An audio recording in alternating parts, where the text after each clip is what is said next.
One. Let's go! This show fucking stinks, and the fact that you listen, we are very, very thankful for it. AJ, you never cease to amaze me with your toxicity, pal. You got a couple of these? God damn it! What the fuck are you doing? Fuck Boston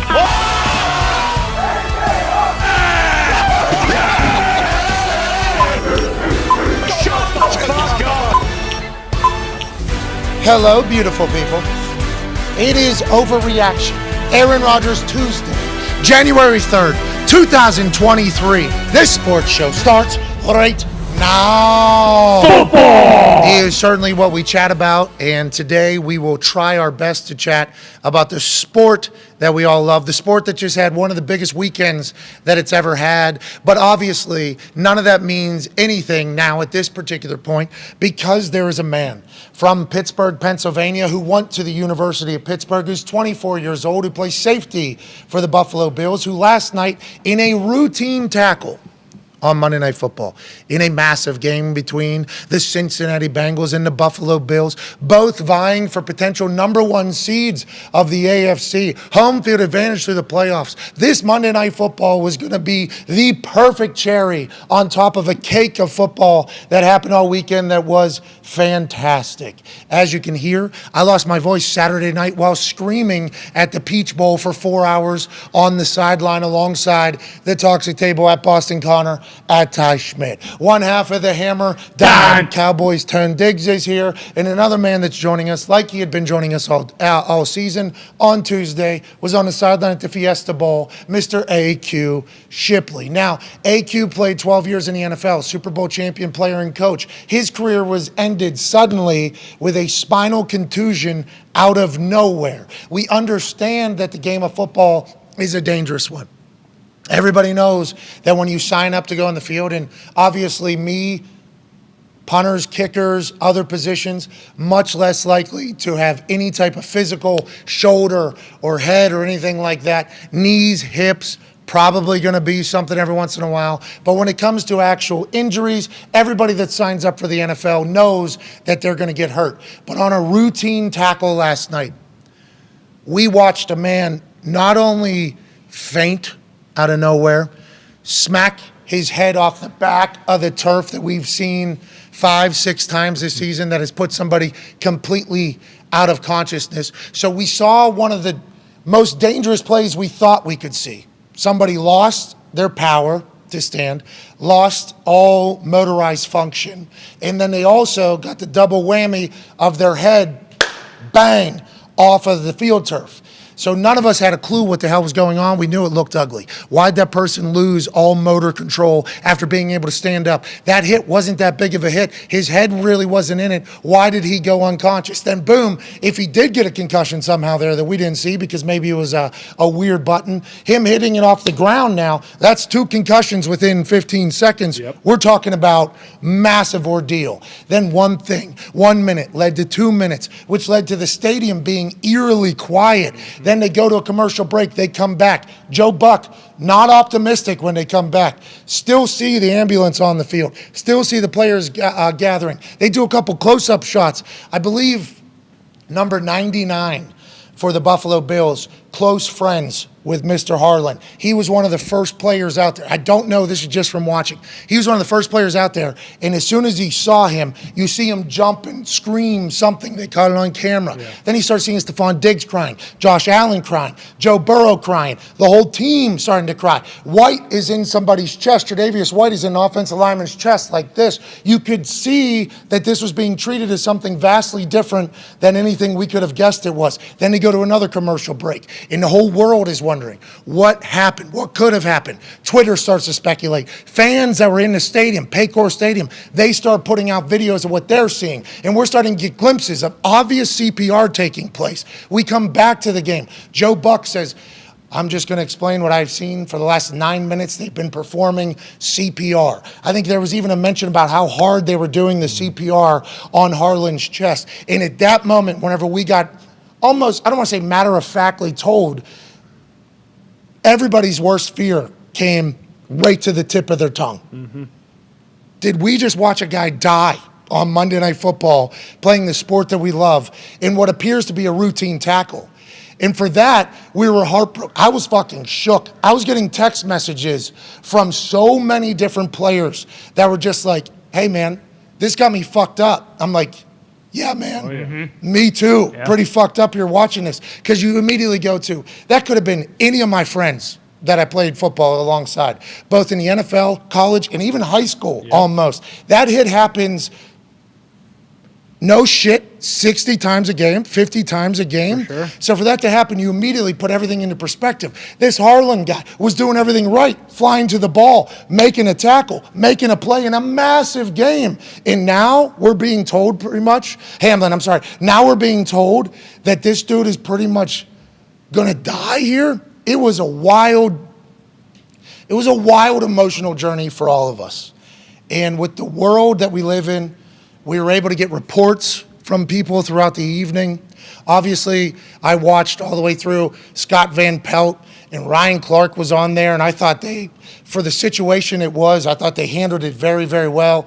I was watching at home just thinking, like, if I was in that situation, I don't think I would have been able to. I was speechless. I was up till like 2, 3 a.m. now. Is that because I'm coming from the Rose Bowl and my time clock's fucked? Maybe, but I don't think it had anything to do with just the thoughts running through my mind about the sport that we love. Then through the night, we hear that Damar Hamlin is maybe a little bit stable. Vitals back, we're hearing now. And then we're hearing that he's in critical condition. Then Dahn Rooney, I believe, Jordon Rooney from Pittsburgh is his marketing guy. He puts out a tweet that's like, hey, seemingly optimistic, seemingly positive. He was on Good Morning America or the Today Show this morning, seemingly optimistic. Behind the scenes, there's a lot of sources telling us like there's a lot of reports coming out that seem to be optimistic. Yeah. I don't know what optimistic means, though. I don't know how long you can have CPR happening on your body, how long you cannot have air going to your brain. We have no idea what a good outcome is, but it's seemingly positive information coming out, but we have no idea what's real and what's not. So Damar Hamlin will be chatted about by everybody today. Everybody on earth is praying for this dude, positive thoughts, positive vibes, trying to send over to the University of Cincinnati Medical Center. We'll have Rapoport joining us in 10 minutes and 20 seconds to see what he has, what updates he has happening to him. But this is a scary situation, had me shook, still has me fucked up, and obviously I'm not the only one. The whole world, the whole Monday Night Football, prime time, yep. On the biggest day on ESPN, right? It was being talked about as the biggest day on ESPN, especially after the weekend that it was. It was scary. As a man who was forced to retire out of nowhere for a spinal contusion, we understand that injuries can happen. That one, what was it? Cordis? Cordis or corditis? It was Cordis, I think. Cordis, yeah. I forget the name. Colosio or something. Collodio? I think it has one T, maybe Colosio Cordis. It is normally in hockey and baseball, and I heard about this as a kid because Tone Diggs and I's gym teacher, Mr. Jack, was his name. Son played hockey in Michigan for B-League hockey up in Michigan, and one of his teammates, and I remember this in like 5th grade, Mr. Jack had to miss some time because he had to go to a funeral in Michigan. Kid took a hockey puck right to his chest. They, at the time, I think whenever we were in 5th grade, didn't know as much about Colosio Cordis, I believe is what Zito just told me. Commotio Cordis was just told in my ear. So he passed away, heard about that, knew that it existed, happens in baseball, I guess, as well, can happen. But they call it a phenomenon that very rarely takes place. I don't know how it hasn't happened in the NFL more. I think we're very lucky for that. But nobody thinks about that whenever you're getting on a field for a big game. No family that travels in to watch it is thinking about that. No players are thinking about that. And I think that's why we're all fucked up last night. I think, honestly, I believe that was the case. That was the scariest scene I've ever seen. Yes. On a football field. I mean, it was, I'm on a plane flying here and I'm watching this thing and I'm just like you guys were. I mean, I had no words. I was prayers, thoughts, everything going out and just hoping for something good to come out of this. But I mean, the longer that went and the more this thing dragged on, it's like it was so tough. I mean, I I can't imagine what his family's going through right now. It's so tough. Yeah, it's obviously unexpected, comes out of nowhere, puts life into perspective very quickly. And if you think about the Buffalo Bills team, that locker room, I have no idea. I have no clue how McDermott will now face, and obviously we will hear about Hamlin's status here in about 8 minutes. Who knows if Rapoport knows anything? There's been a lot of people reporting things. Yeah. A lot of things being reported, and then a lot of people hearing what people are hearing, and then piecing reports together. They're also reporting things. So we don't know what's real, what isn't. Don't love it, by the way. No. Don't love that at all. I think we all spent the evening kind of surfing, seeing if we can get updates, watching. It was a moment we'll remember. That was a moment. Oh yeah. That we will remember for the rest of our lives. But Coach McDermott now going forward, so he's obviously being a coach involves being a psychologist. He's going to have to be a PTSD expert because that is a very traumatic thing that happened feet in front of his entire team to one of their brothers, one of their family members.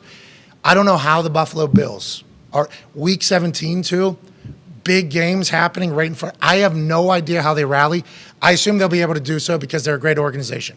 And what we're hearing, allegedly, once again, we have no idea what's real. Seems like there is more optimistic reports coming out about Damar Hamlin right now than what it was maybe 12 hours ago, which is great news. But that was a bananas evening, and I have no idea how I would have acted in the moment. I have no clue what would have taken. No, and to your point, that's why it's so tough, because a lot of times when and again, nothing like this has, I mean, you guys would probably, but I don't think this has ever had, I've never witnessed something like that in a football game, ever. Like it may have happened, way back when, where something happens with a guy's heart or whatever, but most of the time when people are speculating, it's, whether or not he got a concussion or it's neck stuff. It's like, then last night, this happens, and you have all these people, I mean, we're talking life and death here. Like, it's, so like the speculation, and it's impossible to really know who knows what, because a lot of people who aren't medical professionals are the ones that are kind of giving their opinions. And I think Ryan Clark mentioned it with Scott Van Pelt. Like, you just kind of forget, I mean, and again, for you guys, like, it would make sense why it kind of, because like you said, Pat, like, I've made a tackle like that before. Yeah, you know what I mean? I don't tackle people as anywhere near as much as everybody else. That was a pretty... Oh, yeah. Happens all the time. Yes.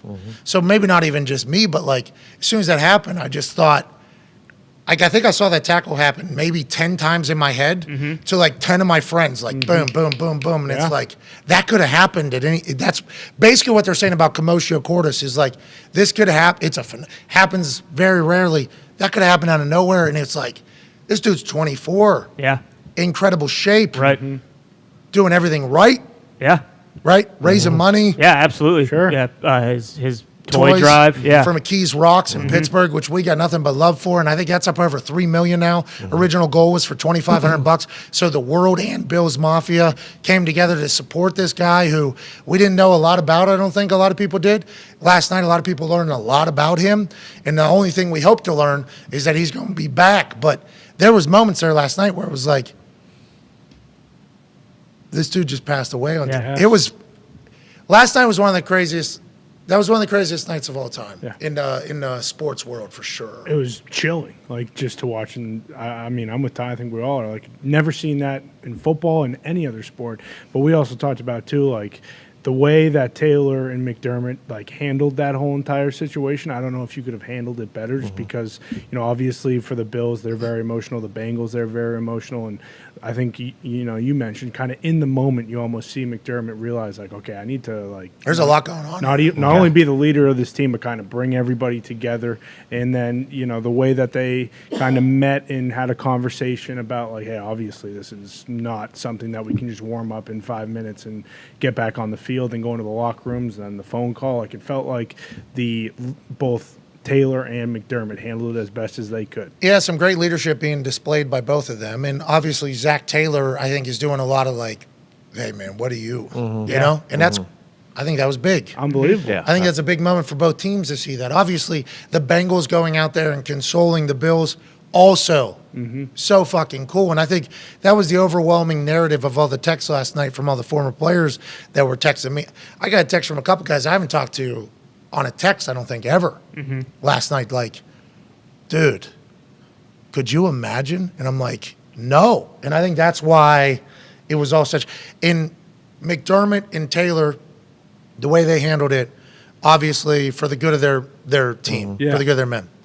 There was a lot of heat coming down on the NFL last night for not just canceling the game. And then there was a report about 5 minutes to warm up. Let's get back out there. Troy Vincent, vice president of the NFL, former player of the NFL, now works for the NFL. And he is a very vocal part of the NFL when it's new rules or when things are happening because he is former player. So they have the NFL basically have, hey, will you please tell the players, because you're a former player, why this is happening, how it's happening. He's in a position of power. Troy Vincent is everywhere Goodell is, pretty much. Combine, he's with Goodell. Draft, he's with Goodell. Super Bowl, he's with Goodell. He is any rule change, Troy Vincent's face is on the video. He's the guy. He's a very powerful What I'm saying is, I know Goodell is just the name that everybody thinks is power. He is. He's the commissioner. He's overall. But Troy Vincent, very powerful in this whole thing. He came out and said, we never said 5-minute brief and then we're going to play again. And I assume that decision was made by somebody on the field who might be loosely associated with the NFL. Maybe they do have a position of the NFL, and they told somebody that because we saw Burrow throw. We saw Stephon Diggs kind of try to rally the boys while crying. What a position. I have no idea how that whole grieving process that we were watching live with what they assumed probably happened, just like all of us, is crazy to think about in judging them alongside like a sane person, because I don't think they were in a sane situation at all. But the NFL came out and was like, we never said that. So somebody spoke out of line, certainly said that, because why is Joe warming up? Why is Stephon Diggs talking to the team? Then the booth, right, they get a heads up from Lisa Sargent, I think did an incredible job last night. They get a heads up probably of why Joe Burrow's warming up, why Stephon Diggs. She probably gets, hey, somebody told them 5 minutes and then kind of figure it out and then let's get back out there. So then that's either reported by Joe or Troy or by Suze, Booger, and Schefter, who also everybody was put into a terrible spot, tough position. So I'm not going to judge anybody for anything. That's a very difficult situation. There's a couple times where Susie asked Booger, how do they get back ready to play a game? And this is early. This is before this is before we knew everything that we knew at the end. So I think that is a valuable piece of the conversation of all of them. When were these things said? What do we know at the time? Because the way that developed, it got real quick. It went real far real quick. Susie asked Booger, like, how do you think they get back ready to play a game? And Booger was like, we're not talking to Booger was like, I need to hear that my teammate is alive before basically. Great answer by Book. Susie then asked Schefter. So I was like, oh, Susie's being told by somebody in her ear, like, hey, we're gonna play again, so let's try to figure that out. Let's get a take on that. I don't think that was her. I think that was somebody like, hey, for the good of the show, like, let's try to figure out how these guys are going to be able to get out there. Then we go back, and then that was when Taylor and McDermott decided to go back to the locker rooms. Yes. And I wonder how that conversation went. And I also wonder the NFL sitting there trying to figure out what the fuck to do as well. That's a fascinating story that I'm sure we'll never hear. They're watching a primetime game, obviously. Are they all together? Probably at their own houses. Yeah, sure. Right? Goodell's probably watching at his house. Right. Troy Vincent's probably at his house. Whoever else was a powerful person's at their house. And then Dahn Aponte was there at the stadium. She was the direct report from the NFL to the game. Her phone was the one being used by Zach Taylor and Coach McDermott whenever they were having the obvious conversation, probably with Goodell, even though the reporters, nobody wanted to say that was probably Goodell. Probably was Goodell. For sure. Seemed like they were talking through what to do because it was an anomaly of a situation we haven't seen before. They end up canceling the game or postponing the game. Buffalo goes back to Buffalo. A lot of people are getting, very loud at the NFL, like, cancel the game already. And I can understand that completely. But I think the NFL, whenever they were talking to McDermott and Taylor, whenever they were back in there, I don't think anybody had the understanding that they were going to go play again. Like, I know publicly we didn't know that the game was canceled. Lisa Salter said that Stephon Diggs was in a towel already, pretty much, getting ready to go to the hospital to go see. So I don't think the locker rooms thought they were going to play ever again. So publicly there was like, cancel the game, cancel the game, cancel the game. And I felt the same exact way. Absolutely. But if we kind of look back, I don't think the NFL at any point was thinking about what we have to tell everybody else. We got to figure out what we got to tell the teams that are involved in this. Now they're talking about what the next steps are, how it's going to work out. There was a lot to sort through in real time. All the while, one of our guys might have just passed away. Yeah. So I understood why people were saying NFL cancel the game, but I think there was so much that they were trying to sort out pretty quickly. And I think the teams knew before we did that game was canceled, which is obviously the most important part, but also the whole world was worried as fuck about how everything was going. So interesting situation last night. Game gets postponed or canceled. Right. We don't know the proper terming yet. They're trying to figure that out right now. But a lot happened very quickly there, and obviously I understand why everybody's pissed because of how much they care about everything. But I don't think those teams, once they got back in the locker room, had any expectation of playing a game. I think that was probably. I think you're right. It feels like the NFL's first worry was obviously DeMar, and then obviously how are the teams doing and figuring out the teams and the best way to deal with them and make sure they're all right, and then like way down the list. All right, we'll let the public know that this game's not happening tonight or whatever. I would like to make it clear though that I do not believe every human at the NFL cared about DeMar Hamlin. Okay? Right. Just like we saw a couple tweets from people who have covered the NFL who don't, these aren't humans, these are objects for us to watch, bet on, have a good time. Like, I think that's why this show has had success. If you'd like to call it, we have had success, which I think by all measuring sticks, it would be considered as such. We don't fully understand why. Big thing though is that humans. Lucky humans to play in the NFL. Very fortunate. Have worked very hard to get there. Have committed and sacrificed a lot of things to get to the NFL, but we get it. You played in high school. You love the sport. You love it more than the NFL guys. We get it. Now, granted, you would go do something that maybe a guy makes the NFL says, you know what, I'm going to run 5 miles instead of going to this event or this event. So guys have earned their way into the NFL. Let's make sure that is. But also, these are all humans. End of the day, egos, emotions, fatigue, all those things happen. And I feel like that's pretty much the backbone of our program. Whenever we talk about everything is like, hey, they're not just Madden numbers. Like sometimes guys wake up, and you know what, they couldn't sleep. Tired as fuck. So that 77 they normally are, already a 73, let alone let's talk about the ankle now that they have. Okay, so that's 71, but you're expecting them to be their Madden rating every time. And I think that's just the first step of just being like, not real humans, right? Because you played them on a video game, you've seen them on TV, they're these superheroes, and there's a lot of people who live their entire life that way. There's a lot of people who have made a lot of money just viewing people as objects and as portions of society that are only there for our entertainment, not being humans. So that happened. So you saying the NFL cared about DeMar Hamlin first for everything else, I think that is an accurate assessment. But we can also assume that there was probably some people that were like, Agreed. We got to play. we got to figure out this game, which goes even more so into the powers at the NFL having to be like, I got to deal with this team, and also inner conversations that are happening. These people are not good humans, but let's assume they're good negotiators or things like that. So there's a lot fucking going on. And I do think at the top, they did care about did one of our players just on the field? And I think that's inevitably what took. And also, shout out to the people who were out there like immediately and like doing the CPR and stuff like that. And I heard this morning, I believe it was from Tom Pelissaro, they run drills for this, I think once or twice a year at each stadium with the CPR and the defibrillators and stuff like that. And they have a special doctor on site if a player stops breathing and stuff like that. And if the optimism is correct or whatever, and it all works out, like at least they have something like that in place in this type of situation, because they were out there quick. And man, it was like, I can't imagine if one of us were to pass out here and we got to watch one of us do CPR on someone for 9 minutes, like Not how you recover, not even 70, that night, 70,000. that week, Yeah. Yes. that fucking month. Prime like, time. And, like, it's the ripple effect to Tony's point. Like, obviously, those two teams have PTSD from it, but you guys just mentioned it. You've seen this tackle hundreds and hundreds Yeah. of times. Literally. Like, all the NFL players, you wonder how they're feeling about it. Ex-player, there's not a lot of things that really, well, that's not true.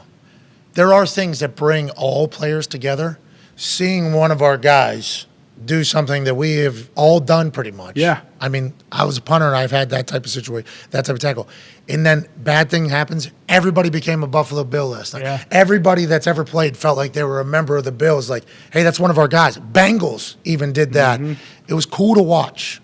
That's one of those moments where tragedy, seemingly I don't want to say the upside of it, but funerals, normally whenever you go see one of your friends that passed away, you're catching up with a lot of people that you haven't seen in a long time. And it's a tragedy, but there's some good that comes from Yeah. it. I feel like last night, the tragedy that I saw some good is like the NFL player bond is still as strong as it's ever been, I think. In 2022 or 2023 now, Happy New Year, you would assume that there's a lot more isolated and everybody's kind of an independent person. Feels like the whole NFL community was a Buffalo Bill last night. Let's get to a man who's part of the NFL community. He's the senior insider for the league itself, the network they own, and the website they own. Host of the weekly wrap up of the Rap Sheet and Friends, us being the friends, he being Rap Sheet. Ladies and gentlemen, host of the Insiders, Ian Rapoport. Ian, What's up, guys? Ian, we have tried to talk about this here for the first 28 minutes, 26 minutes, as well as we possibly can with all the information, how we felt while watching it.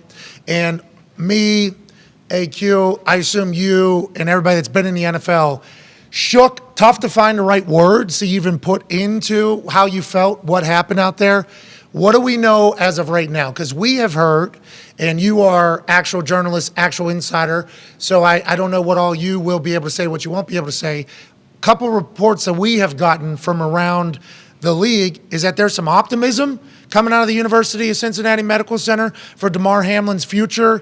Is that what you have heard as well? And are we way too early to report on anything, I guess, with this modern age of everybody has a report, Ian? It is the modern age of everyone has a report. And I think, there's a lot of things that I think we've learned over the past 12 hours or so, which have been, honestly, guys, pretty shaking. Yes. Pretty emotional. We're all just sitting there watching the game, and then something happens that clearly changes it, and the focus comes off the game.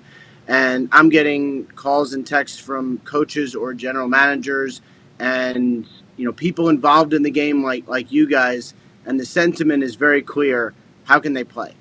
And I've never been through that. I can't remember too many similar situations in the NFL where everyone seemed to be on the same page. Like, it doesn't feel right to go out and play football. It wasn't like, oh, well, if they don't play, then the playoff seeds. Like, I didn't get any of that last night, which was good, which I think was probably a good sign for the NFL community in general. I don't want to interrupt you because you're in the middle of something, and you too are a human, and you deserve to be heard. On that point right there, well, where did the 5-minute thing come from? Because Troy Vincent comes out and says that's not real at all. And we know Dahn Aponte was there. It was her phone being used. We've been told, who knows if that's real or not. No, that's right. Taylor and McDermott talking to Roger. Is that Roger Goodell? It was either Roger or similarly, almost similarly high-ranking league executive. Yeah, I know Roger Goodell was on the phone with several of the people on the ground last night. Okay, so that's Roger Goodell that Sean McDermott and Zach Taylor are talking to on Dahn Aponte's phone. What happened with the 5-minute? We saw Joey Burrow start throwing some footballs again. We saw Stephon Diggs yelling and motivating the team, which, tough. That's all going forward. I don't know how you do that anyway. Going forward, going to be tough. I mean, that's just very, very difficult. And then the teams go off. That phone call happens. My breakdown of it, and I might be wrong, I'd like to hear more from you. The internet and everybody was like, cancel the damn game. And I think so too. I think as soon as they went into the locker room, the NFL didn't expect, or the players didn't expect to go back onto the field. Was that decision made with the Bills and the Bengals much earlier than it was made public? And how do you think that 5-minute warm-up thing came to be, if you just had to guess, not that you know? Yeah, we'll start with the 5-minute warm-up part because I was on the conference call last night with Troy Vincent, and he seemed really frustrated. Called it insensitive. I don't know where that came from. It was said, I believe it was Joe Buck, several times on the broadcast last night. I wish I knew how the message got from whoever he got it from to him. He is very good. He is very professional. Yeah, we're talking about one of the that- greatest of all time there. He's not just gonna he's not just gonna shoot. Right. Yeah. So someone with a lot of say-so, someone important, I assume but don't really know, must have said to him, the protocol is when there's a stoppage, there's 5 minutes, but I don't really know. And the NFL seemed extremely, and Troy Vincent specifically, extremely upset about that. And I was watching like you guys. Diggs was kind of trying to, talk to him and trying to rally the team, and Burrow was warming up. And, we heard the 5 minutes on the broadcast, and no one seemed to move at all. So I don't know. I mean, there was, except for Burrow, there really wasn't anyone who looked like they were getting ready to play at all. So I don't know if that 5 minutes was communicated actually on the field, because like you're saying, like as soon as they went in the locker room, I think everyone knew like they're probably not coming out. Like that seemed to be the way that it was going, and it seemed to be necessary. I just don't know how the message got to Joe Buck, and I believe it was repeated on a couple different platforms as well, like the Spanish broadcast, I believe, a couple different places. And when they sent it back to Susie, Schefter, and Boog, Susie was obviously told either from the same person that told Joe or internally, like, hey, Joe just said this. We got to get it. Because she asked Boog about getting ready to get back to play, and then Boog was like, kind of, and then she asked Schefter again. And as somebody that has now done some TV, numerous places, that was clearly coming. That was clearly like her asking that question was coming from somebody. And then when Boog didn't answer, it's like, hey, we have to get this back to the game because that's going to happen. So it was just like a natural belief, it seemed like, by everybody. The 5 minute thing was real. And with the world we're in, though, and spread. There was a Bears guy, Brendan something, got like 14 million impressions on his tweet about the 5 minute thing and being upset about it. And that thing kind of went. I mean, there was a lot of that. There was a lot of that. It's interesting. I got a call from, a source, a contact, someone I really just earlier today, and I feel like I don't know, but I feel like we at NFL Media and the network try to be extremely careful in these situations, and I think people being careful and not saying something they don't know for 100% fact is a good thing in this situation. And this person, the advice to me was, you don't have to tweet. And I've, tweeted official statements and not very much, but there's not a lot of hot takes right now that I think people care about. It's all about how is Damar Hamlin, and what do we truly, really know? And, you asked at the beginning, what is his condition? I've heard various things. I've heard things from people I trust, but unless I'm getting it directly from the family or his agent who works with him and is with the family, I just don't know that it's good to say anything because I don't know what it actually means and how it actually helps people. Yeah, it's been a tough morning for all of us. And you saying not having to tweet, it was like that's what last night I put a tweet out because I thought it was a double concussion. Yeah. And I'm like, this is because he was out, fainted kind of, so it didn't look like a concussion. Then his head. And we haven't really seen that before. I don't remember that reaction ever. No, and then his head. We're not even talking about his head, the contact on the field, because obviously cardiac is much more severe. But I thought there was a chance old buddy had 2 concussions. So I put a tweet out basically saying, like, is that what does anybody have any? Asking. I was, in the building. I was like hoping to get answers. And then as it continues to unfold, I'm like, I feel like I should give an update to this tweet because it's not right. But also, I am not the person that should be talking about. No. Like, it was a today, I didn't know what the fuck we're going to do today. Like, I don't want to. Well, I mean, I would just say that, I would just say this, like, and I don't know if this is sort of too selfish or not, but, I'm last night, I'm on the couch, and you're right. Things happened so quickly, and it went from being a game, which was awesome, and I was so excited to, okay, everything changed, and okay, this is not a normal injury, and you have to step back and breathe and think about what this actually means. And I knew I would have to go on TV and talk about it, and I honestly couldn't think of anything to say. I felt awful, for the people and you don't know what's happening, and I don't have any of the right words. Yeah. I just, I I don't know. All right, so let's try. I do appreciate the fact that you said you've gotten reports, people you trust, people you don't trust, and you want to say nothing there. I think that's the right play. Last night, there's a lot of takes happening, a lot of reports. I know this, I know this. People I've never seen before are being put on television to kind of talk about it, and it's like... Some of that. I saw a lot of that. It's like, is this... Okay. I appreciate everybody trying their best to inform us on the situation. Until we learn more, let's continue to do that. Hopefully optimistic, though. Yes. Hopefully. Mm-hmm. But what does that even mean? Right. What does that even mean? Like, what's optimistic at this point? We don't even know what expectation is. So, crazy situation happening in the NFL. Now, let's talk. Have you heard from the NFL? Because allegedly it was like makeup game is going to how does that happen? Week 17, we only have 1 week. It was on Monday night too. Like, if this was a Sunday game and they get good news about Damar Hamlin, you can maybe have a game on Tuesday, right, going into the final week and be able to figure out, what are you hearing for that? Is it all just dependent upon what news we get from Damar Hamlin in the hospital and then they'll make the decision? Or are they actively doing that right now? And what do you expect? Well, I would say the teams involved, and that's obviously more than the Bengals and Bills, truly do not know, because some are asking me, what is it going to be like? Do you have any idea what the league is going to do? They have not publicly, really, or very privately, talked about what they're going to do.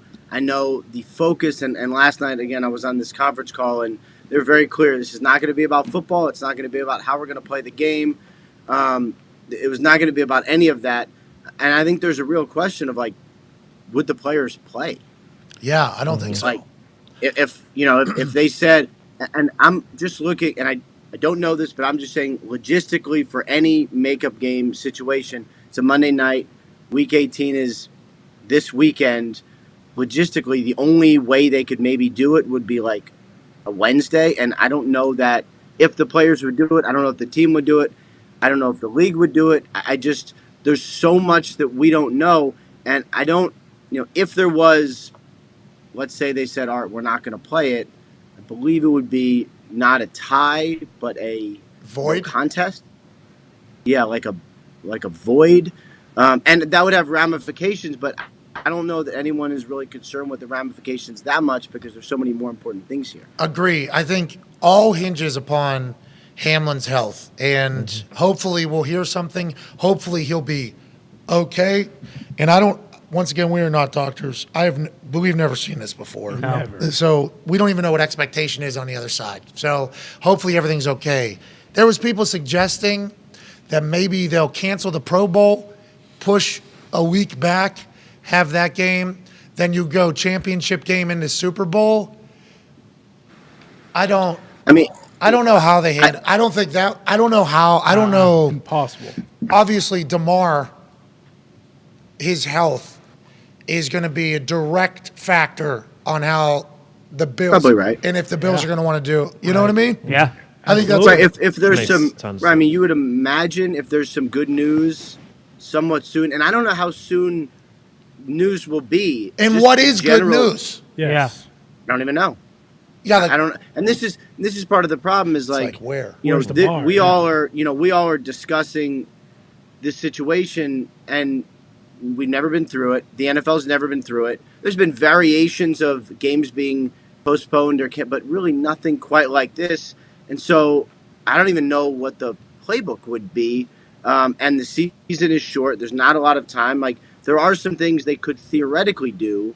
I just don't know how much appetite there is to push hard, sort of get everyone on the field quickly to handle something like playoff avoid seeding. the game. Yeah. So I don't want to like just make a decision. But I thought about this last night as I was watching it all, and it became like 1:30, 2 o'clock, and there was no real more updates going.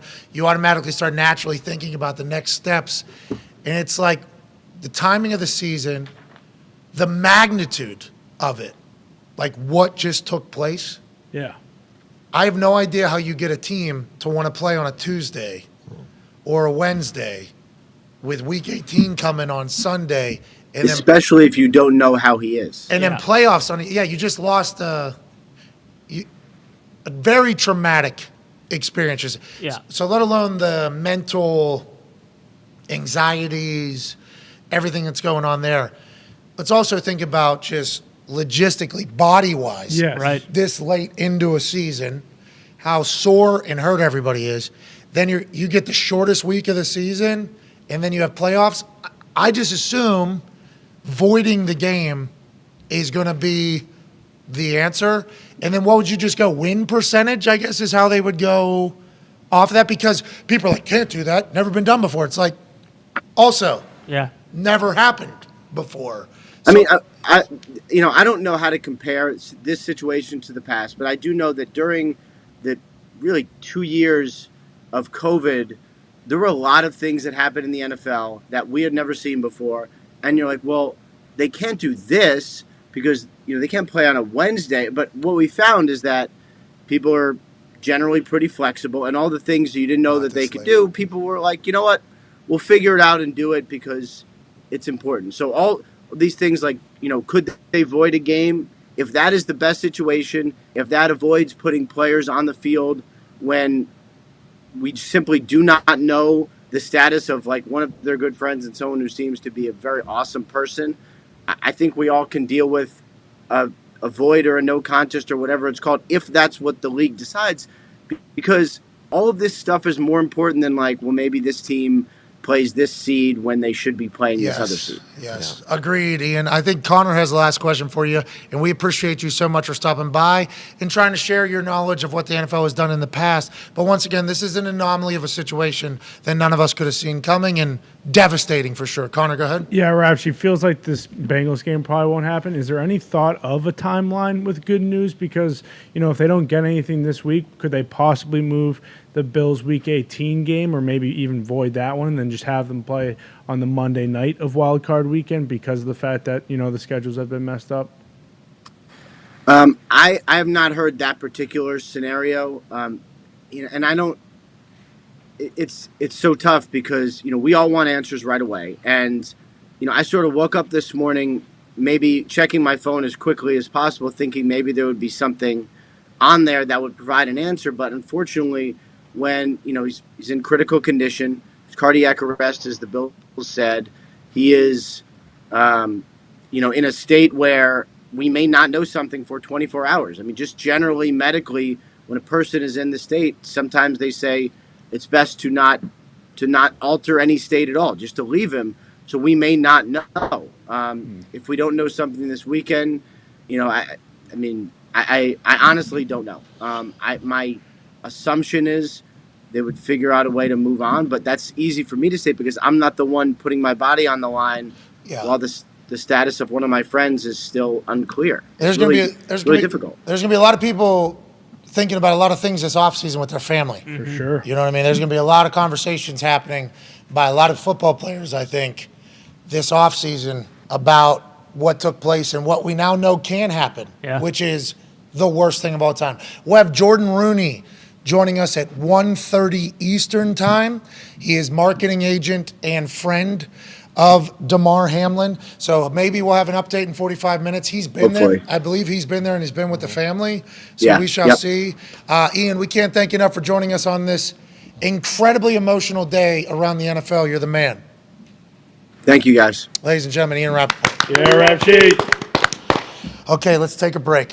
Thank you to Ian for joining us there. I think we have like 80,000 people watching, so proper move, 84,000. Proper move is to not take a break, but like this has been really tough for me personally.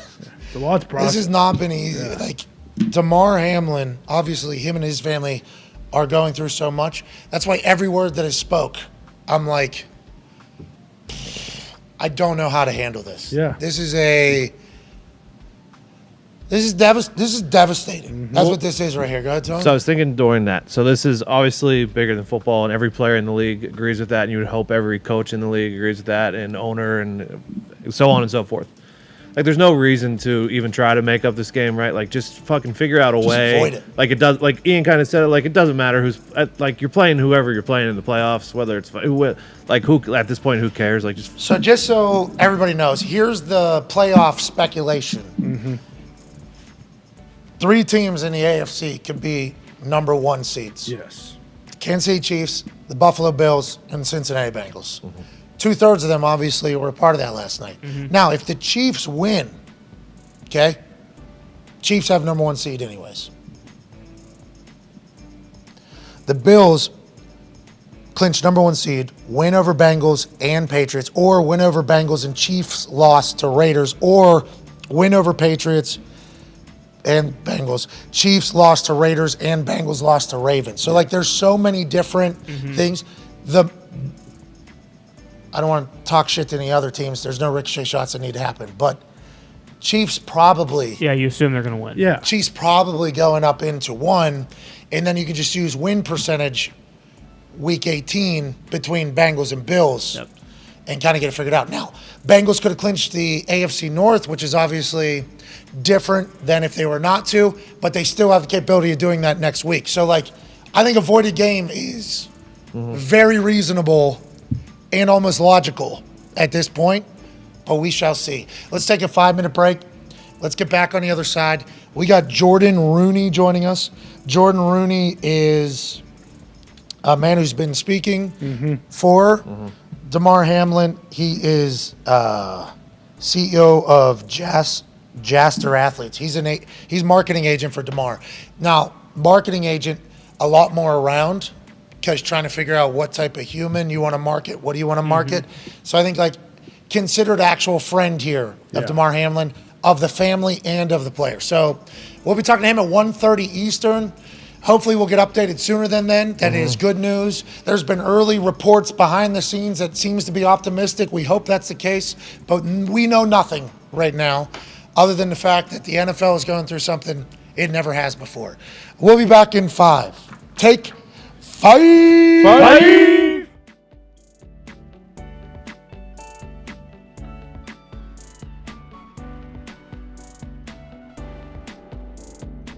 Hey, we're up to something big. Hey, we're up to something big, AJ. We are up to something. This is the coolest moment of the history of my existence. I think people are going to be startled. It's a joke, and I can't thank everybody enough, honestly. I'm up to something.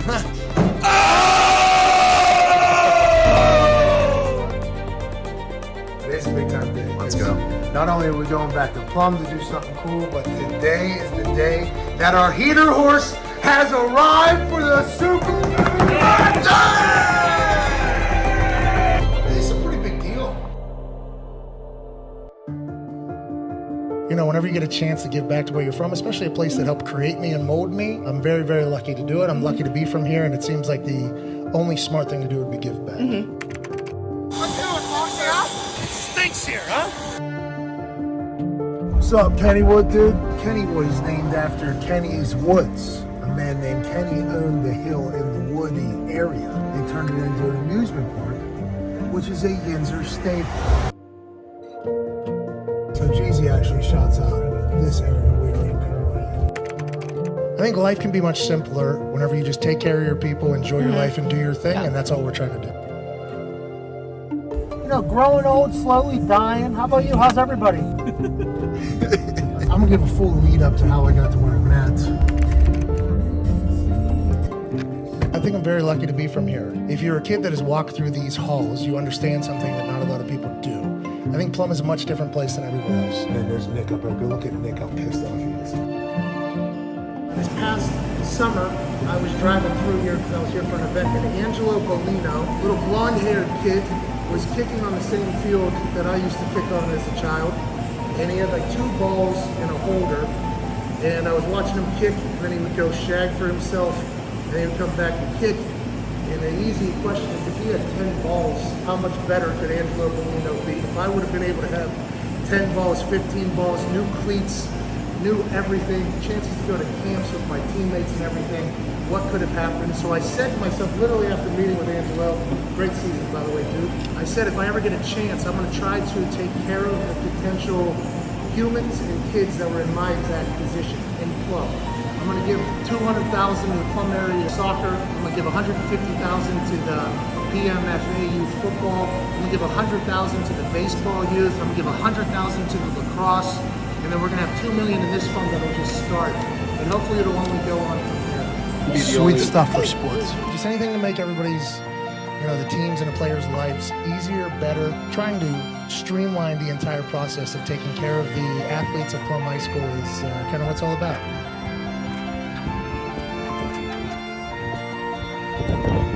Hey, you too.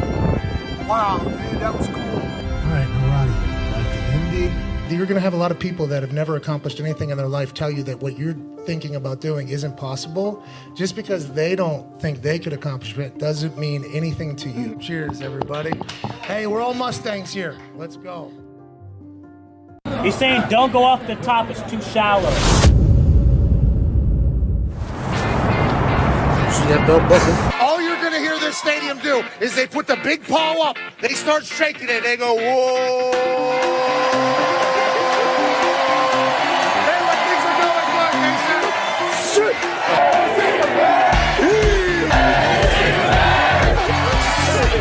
Yeah, he loves the defensive side of the ball. He said yesterday to me that this is a blue-collar team.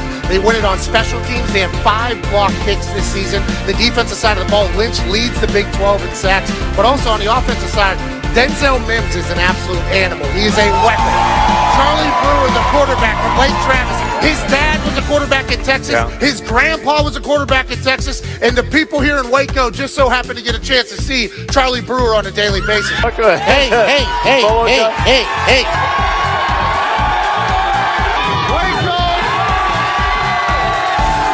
Yeah, Boomer here is going to mean a little bit different than what it means on the internet currently. And hopefully here in Baylor, they hope they're not hearing a lot of Boomer sooner. Everybody wants to be a punter, including quarterbacks. If I was a quarterback, I'd want to be a punter as well. 0 yards on that punt. That's an embarrassing situation. The Dak dance that gets on national television has led to a lot of losses, but you got to respect the hips being able what sign am I going to make for college game day? Well, I want to make something creative. I want to make something fun. No, to hell with it. I don't like OU. It's so thick. Look how thick that thing is. That's years and years of patience. You're heading right for the boat. Right now? Okay, let's do it. We are out here on the Brazos River, which you can take a boat to the game. One of the only stadiums in the country that you can do that. It's beautiful out here. A lot of people would say, this is the last time I'm going to be on game day. The last time I allegedly did what I'm about to do, I ended up in a jail cell. Let's go!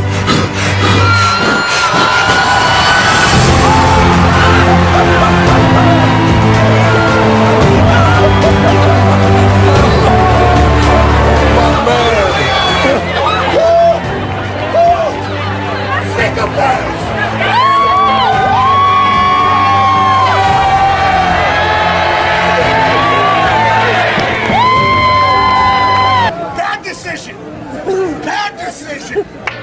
The boot kickers are getting some way down here. It's a lot higher than I thought. You felt it, You look like Ric Flair.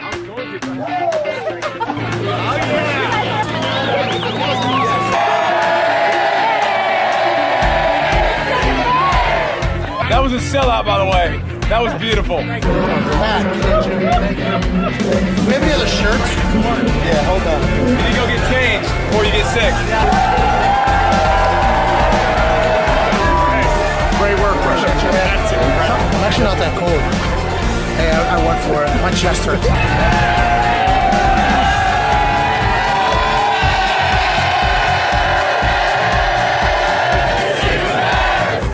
It was like 5 feet. I was standing there.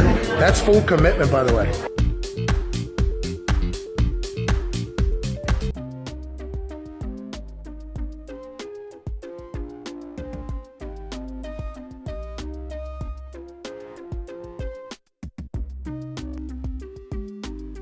You know, it's just like I'm frustrated with flying cars because I'm obsessed with that. Like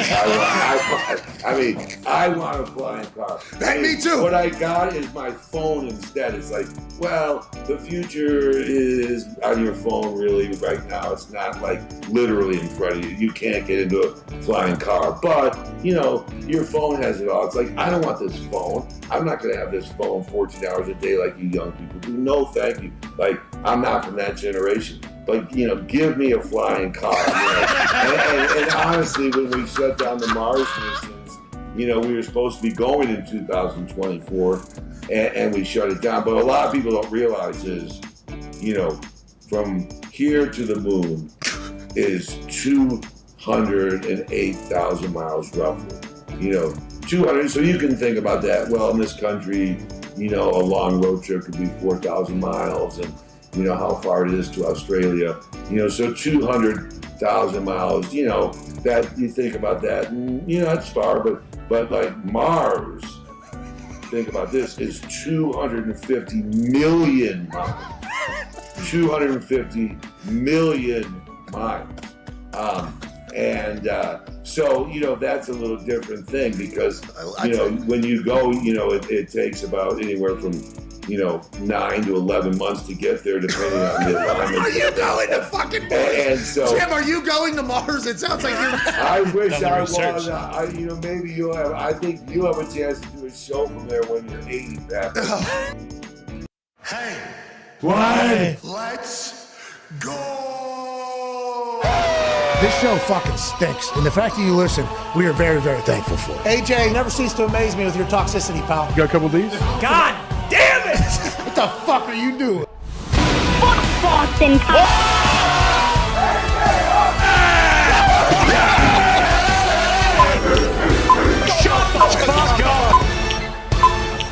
Hello, beautiful people. Welcome back to our humble abode, the FanDuel Thunderdome, on this overreaction. Aaron Rodgers Tuesday, January 3rd, 2023. Hour 2 starts now. Football is the only thing being chatted about in the world today because of what happened last night on Monday Night Football. Damar Hamlin, safety for the Buffalo Bills, made a routine tackle against the Cincinnati Bengals last night.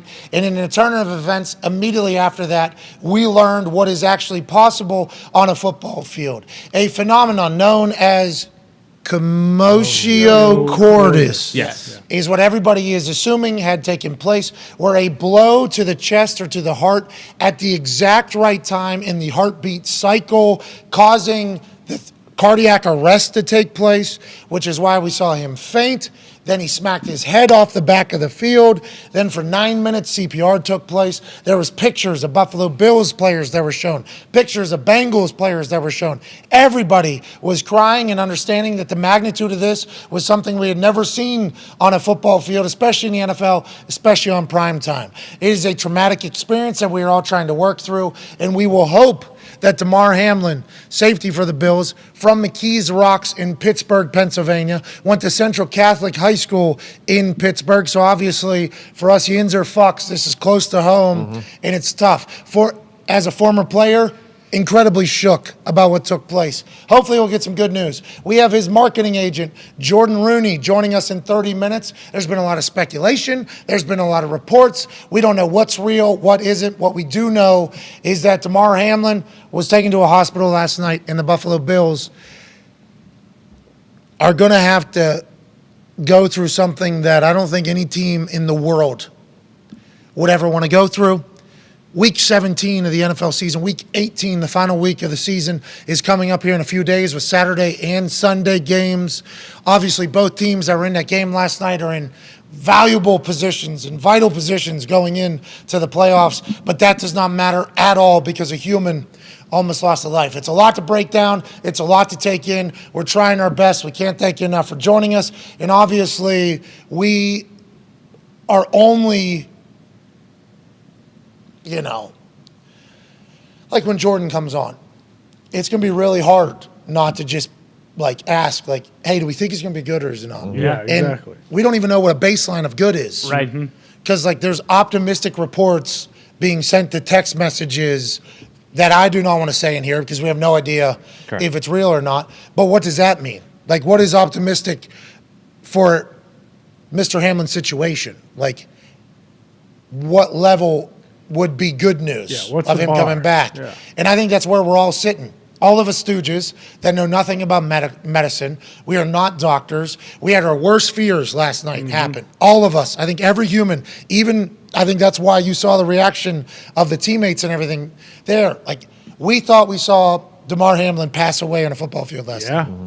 Then he gets taken to a hospital. No updates, no updates, no updates. This morning, a little bit of positive. His vitals are back. He's doing this. It's like, what are we expecting now on the other side? Hopefully we learn more in about 28 minutes with Jordan Rooney, and hopefully we learn that he'll be okay in the next coming moments, hours, or days, because this is obviously an alarmingly scary and devastating situation for everybody, more specifically the Hamlin and Bill family. Talks tables here at Boston Connor, at Ty Schmidt. One half of the Hammer, Dahn. Cowboys, Tone Diggs is here. 12-year NFL vet, Super Bowl champion, a man whose career was ended because of a spinal contusion that happened on the field, which he's not the first person to have that happen. No. Very serious, very scary injury, something that's kind of expected.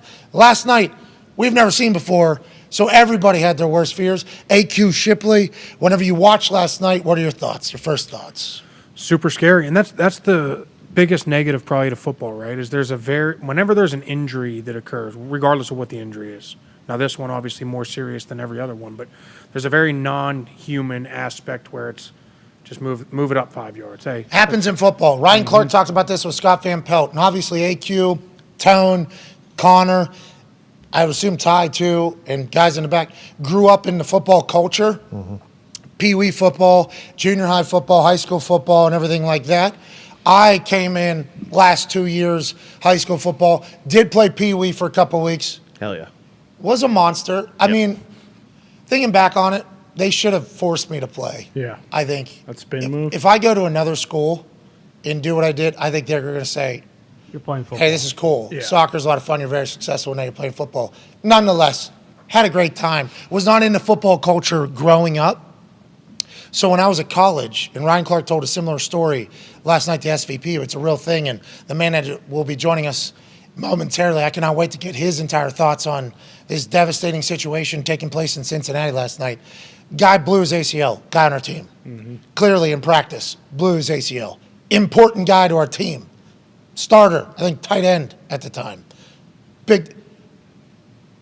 He's down for less than 20 seconds. Everybody looking over. Nah. Is he all right? No, he's not all right. It's going to be he's a big piece of. Okay, well, pick up the fucking cones.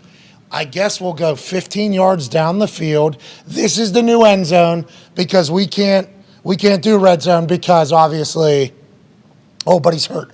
It's always a move on. Always a move on. Always a move on. This is going to happen. Move on. Football, physical sport, will always be a physical sport. People are going to get hurt. You're going to see broken bones. There's going to be ligaments that tear. There's going to be concussions. And there's going to be situations that are so scary that we'll just move on, mostly because it has become desensitized. It is normal. Yeah. Last night was not normal. Not normal. That was not a normal reaction at all. And everybody that I chatted with that has ever been associated with the NFL was echoing the same sentiment. This has me fucked up. And it is. Super shook by it all. Joining us now is a man who's a college football national champion, Super Bowl champion, Ryder Cup champion, COVID survivor, AJ Hawk. AJ, me and AQ just chatted about it a little bit there. We did it in the first hour as well. We appreciate you joining us. This is not an easy thing to talk about for anybody, let alone former players who have seen a lot of their friends make the same exact hit or maybe even made the same exact hit hundreds and hundreds of times. Life gets put into perspective very quickly. What are your thoughts on Mr. Hamlin and what went through your head immediately upon seeing it, and where do we go from here, AJ? Well, I mean, so I actually didn't get to see it live. I had basketball practice till 9:30, and then so I had a couple hours without my phone, and I went and checked my phone right as we're walking out. And I'm like, man, what's going on? I see his name trending, and then I finally get to see the clip. I had texts from different people, my wife and different teammates that I played with in the past, and I watched it like I don't know what I would have thought real time. Like you watched it in real time, I know, and saw the whole thing happen. So I already knew before I saw the video that hey, this is serious.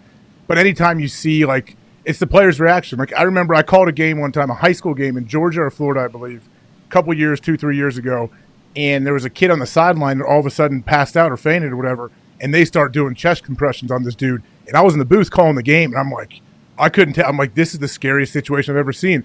They did CPR for like 3 or 4 minutes and then got him on a gurney and got an ambulance and out of there, and the kid's okay. But I remember watching that. It's the first time I've seen anybody like close to me getting CPR and having people scramble and do all that. So I think that's what we were seeing those players last night for 9 minutes, seeing a guy like unresponsive, continue to work on him.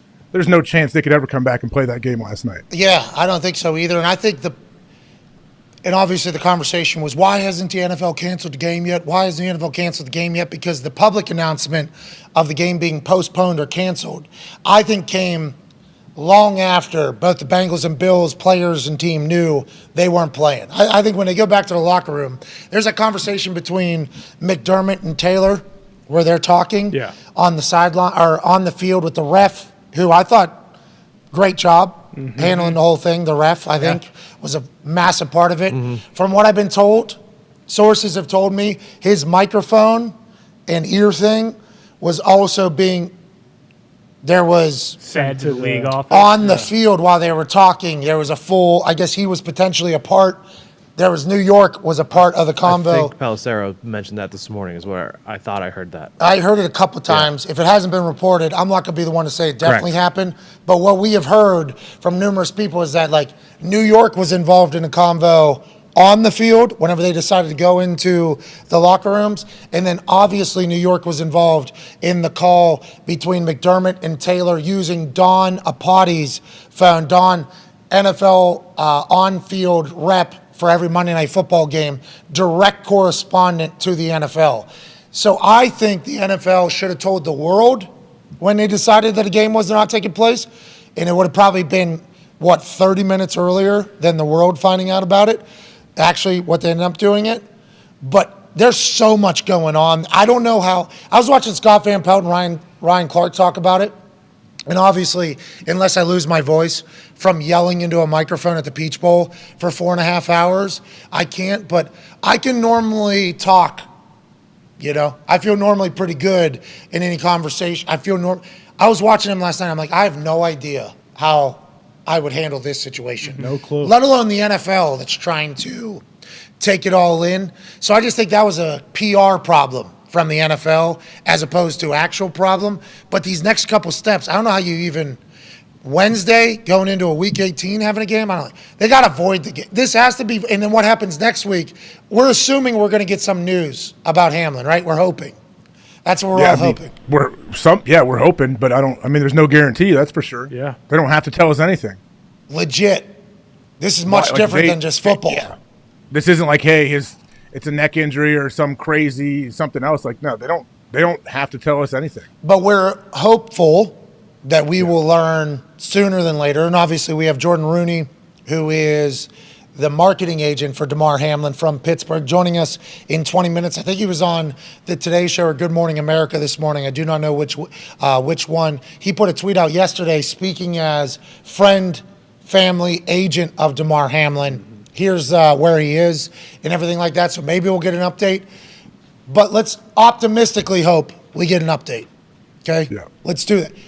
That is not on any, what would that be like? Any record? Like source, opinion. Yeah. We are just, this is just hoping that we get optimistic news. Let's just hope that we get that. I think they play next week's game if they get that. Yeah. But like this one, it does not matter. This game does not matter. And I assume that's what the NFL is thinking as well, even though there's a lot of reports coming out. They're thinking about canceling the Pro Bowl. They're thinking about delaying things back a week. They're thinking about doing this.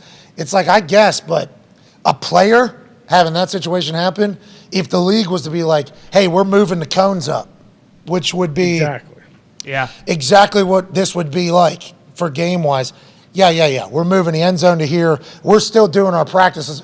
I don't think they can do – I don't think that's something that would benefit the NFL long-term. Personally, AJ, I don't think so. Yeah, I don't know. I wonder what their options are, how many different things they might be spitballing. But, yeah, it's just I don't know. Has anything like this happened before in the NFL? I don't think so. No. Bob. No. I mean, everybody's talking about how, and Ian brought it up, how COVID had to have Wednesday games because of COVID and everything like that. And we're all living in that world. You know, I feel like we all kind of knew what was taking place. Did we though? I don't know. I guess Find out this week. now is not the time for that. No. But if we're going to COVID, what are you smiling about? I don't know. What are you guys talking about? You know. What are you going to find out later this week? You know. We don't know. We don't know. We don't know yet. Everything I'm in the is dark. I wish I knew.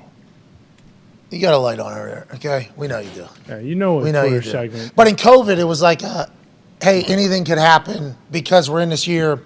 We're just happy football is taking place. The fact that it happens on the field, AQ, that changes some things you think for the future? What do you think that this does to the game going forward? Do you think they're going to – honestly, I have no idea how this doesn't happen more often after what we're hearing.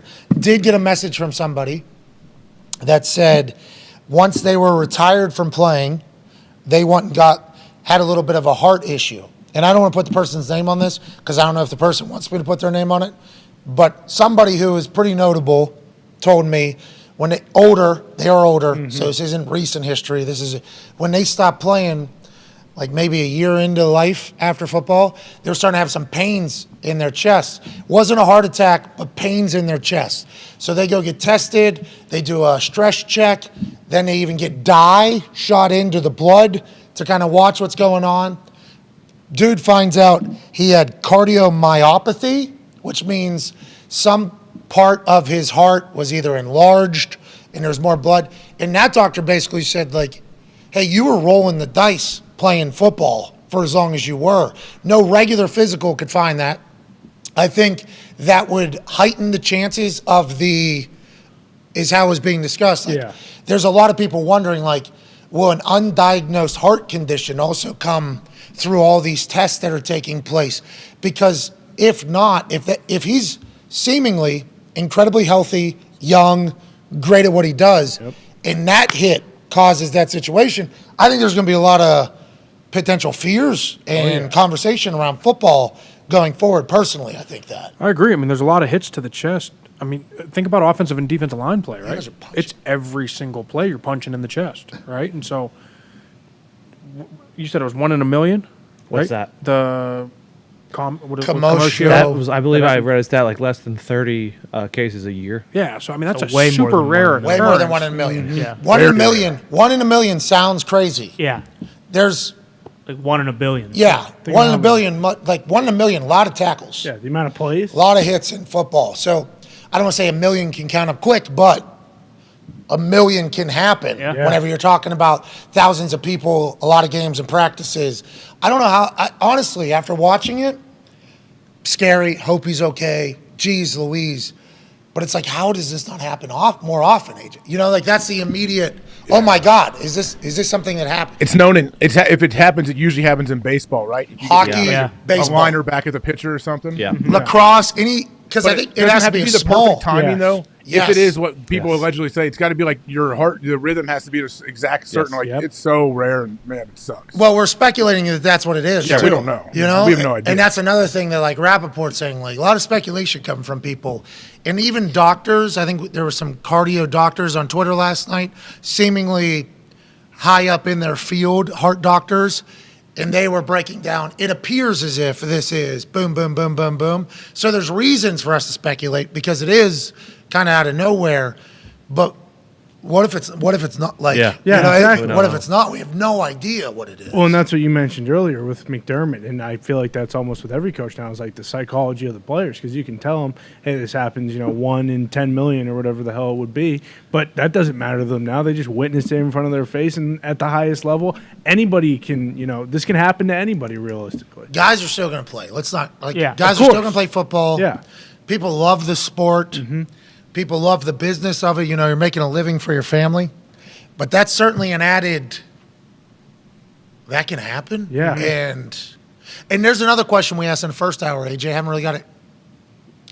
Allegedly, we'll learn more in 15 minutes with Jordan Rooney joining us, the marketing agent of Damar Hamlin out of Pittsburgh, Pennsylvania. Allegedly, there's some optimism coming for the steps that have happened. Allegedly. alleged. This is 100%. We do not know. This is just, we are reporting what is being talked about. We are talking about what is being talked about. There's allegedly some, what does that mean?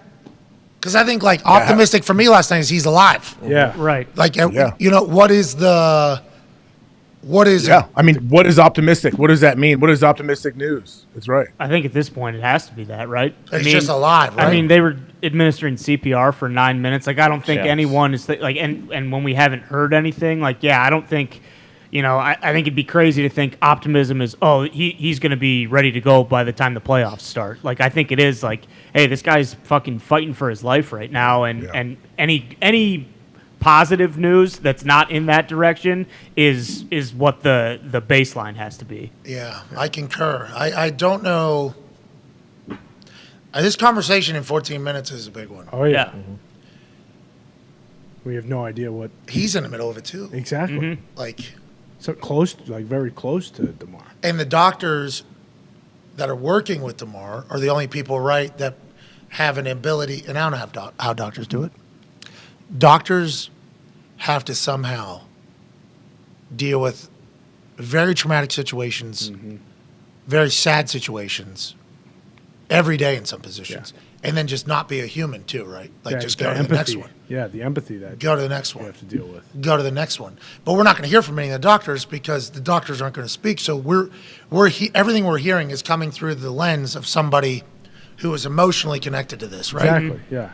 And like optimism in a situation like this, you never know what that next minute or hour brings. So hopefully we do hear from his doctors eventually, because that's when we know if someone's been in a long stay in the hospital or something. A lot of times at the end, won't they have a couple doctors that have been handling him come up and do a little press conference? Yeah, and I think like that's why the person called me and told me the story about the cardiomyopathy. Like when the doctor finally speaks, there's a chance that we're also going to hear that this was taken. And because if that doesn't happen, and it was just a completely healthy human that took place to, I mean, that's alarming. Yeah, even more terrifying. That is, you know, AJ? Yeah, I mean, that 24-year-old kid. And, something that, like, I don't know. I don't know where they go from here. Pat, you mentioned similar instances have happened in the NHL, and I was looking back through it. I know 4 instances since, like, 1999. And in 3 of those instances, it was found after the fact that guys had prior conditions of irregular heartbeats that were undiagnosed until it happened. Then they were made aware. And those 3, unfortunately, weren't able to play again, but they were able to achieve like normal lives outside the rink and live through the treatment, through doctors, through surgery, et cetera, so on and so forth. So alive is great optimism from where we were last night. Right. Living normal life. Yeah, good quality of life. That is goal. Playing again, right? Like there's so many levels to and we're not hearing anything. Okay, so we'll have Jordan Rooney join us in about 10 minutes. Our hearts, prayers, thoughts, vibes, all go to the University Center Medical Center to hopefully. It's fucking insane that happened last night. Let's try to chat about other stuff. I mean, like you said too, week 17. Like how much football has been played up to this point? How many times have we seen that tackle happen this year? And then all of a sudden, it's just like, because I feel, especially that's as like, a strike zone too. Exactly. Yeah. Like as a fan, like you understand how dangerous the game is and people who play, but in the back, like you're never thinking that someone's going to die in the football field ever. Like you understand it's dangerous, but then something like that happens and it's just like, Jesus. I mean, it's insane. Question for you guys that have been in the locker room. Like, do DBs wear a lot smaller shoulder pads than everyone else, or? I don't know. I don't think so. I think it's fitted. I mean, you get fitted for yourself. I mean, obviously everybody wears small shoulder pads. Exactly. Yeah. Trying to wear smaller. Yeah, correct. That's trying to wear as little as possible. But I think it has to get past though too, right? Vinatieri, he's retired now, I guess. Maybe we don't know. I saw him last week. He might be. He is jocked. Yeah. Bodybuilder. He had Dick's Sporting Goods 8-year-old shoulder pads. Yeah, Bob Warner. That he has been wearing since South Dakota State days. Yeah. So they were the smallest, most run-down shoulder pads. They look Remember like Bennett? Looked Michael like Bennett, Michael Marty, Bennett, Marty yeah. B's brother. Oh yeah, Michael this Bennett. tiny little one. He was almost wearing like Shiver like the Skell. the shot- pad. Yeah, the scale pad. the Skelly thing. Yeah. I mean, it was. Vinny's looked like he got him from the Hall of Fame every week, though. Like, went out, grabbed him out of the black and white television thing, put him on. They were tiny little things. He had to make a tackle a couple times. He was like throwing his shoulder around. Felt good. He loved everything about it. But yeah, guys are trying to wear small ones. Just a standard play. Yeah, and like Just a standard tackle. That's what's scary. That's the scariest thing about it. Hey, that's a strike zone too. Like I just mentioned it Yeah. to AQ here off record because I thought about that. Yeah. That's where the NFL and football was telling everybody, hey, completely safe. Just whatever you got to do, just do it through the strike zone right here. Like, will this change anything now? You know, one of the most devastating plays in the history of the NFL. Is this going to change stuff? I don't know. Well, There's so much to speculate on. There's so much. This is not something. What's Raj doing? Has Raj said anything yet? Troy Vincent came out and spoke. He had a Zoom call last night that Ian Rapoport was on. Troy Vincent, vice president. Troy Vincent is a man who has pull and say in the NFL. Former player. I've seen him with Goodell everywhere Goodell has been. You might not know who Troy Vincent is, but if you see Goodell, you can normally look around the camera, and Troy Vincent will be somewhere in the area. He said that the 5-minute thing was not real. That's not from us. That was not. We never said that. So whoever said that people ran with that, obviously, because that's the NFL picking up the drill and moving it forward. Whenever there's a guy going through cardiac arrest, how are you going to do that? You're not a human. This is a human. You're not humans. Okay. It's like, for a moment, just have some sense of empathy for your players. That became the narrative. And then when they didn't cancel the game for an hour publicly, it's like that 5-minute thing was still in everybody's mind, and then no update was happening, and boom, it keeps going. It's like the NFL, somebody in the NFL should have had a little bit of a grasp, like, hey, can you just tell us whether, I know you're talking to McDermott, you're talking to Taylor, you're talking to the locker room, you're on that phone, you're letting them know game's probably not happening. But we believe, as a PR department, as the anybody department of the NFL, if you're not going to play the game, we should say that. We should also say the 5-minute thing didn't come from us. Not real. That came from somebody on the field who's not us. Like, I think there were some certain misses last night by the NFL in that department, but once again, this has never happened before. Like, this is very traumatic, very serious. I think there's a lot of holy shit happening. But you're right, Roger Goodell has not spoke yet. I think we'd all expect him to. But I'd assume he's in the middle of trying to figure out what the fuck to do as well. Because he, too, human, you know? Yeah. Like, there's another, maybe. Last night, did you see towards the end, or not towards the end, but I guess when it was still, they claimed it was up in the air whether they'd play again. They were showing them underneath the stadium talking like the coaches and whoever else with the NFL. And they said, we've seen some players walking around, and you knew the game wasn't going to happen. Like they said, Diggs was in a towel. Like they already showered. Like the players are telling you, no, we're not going out there. Yeah, and I think that like is my biggest takeaway of everybody that was very pissed about the NFL not announcing it. It's like, I think the teams were very much under the understanding. Exactly, yeah.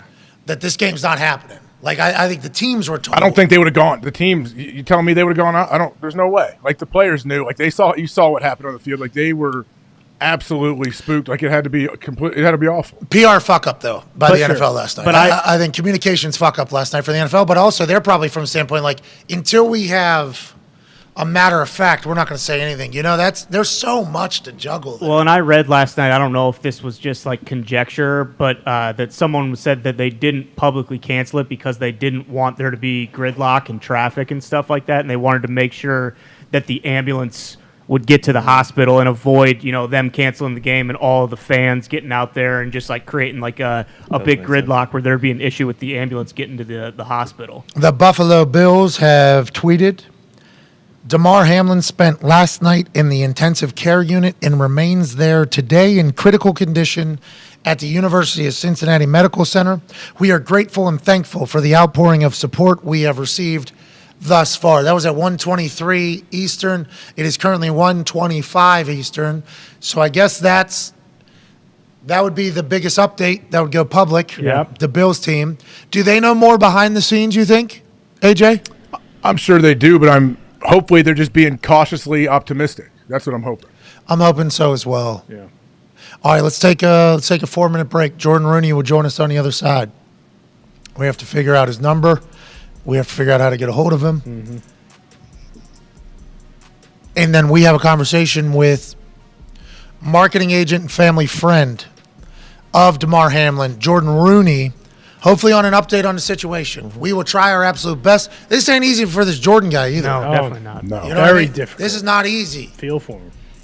I think we'll ask him. He probably felt obligated to say something with all the. For sure. People wondering. Last night he put a tweet out, obviously, that was like a lot of speculation happening. Yeah. This is what I know. And then all of a sudden that came like boom, boom, boom. And I didn't want to this guy's from Pittsburgh. He did follow us. So I sent a message like, hey, man, if you want to, I understand this is a very difficult time for everybody.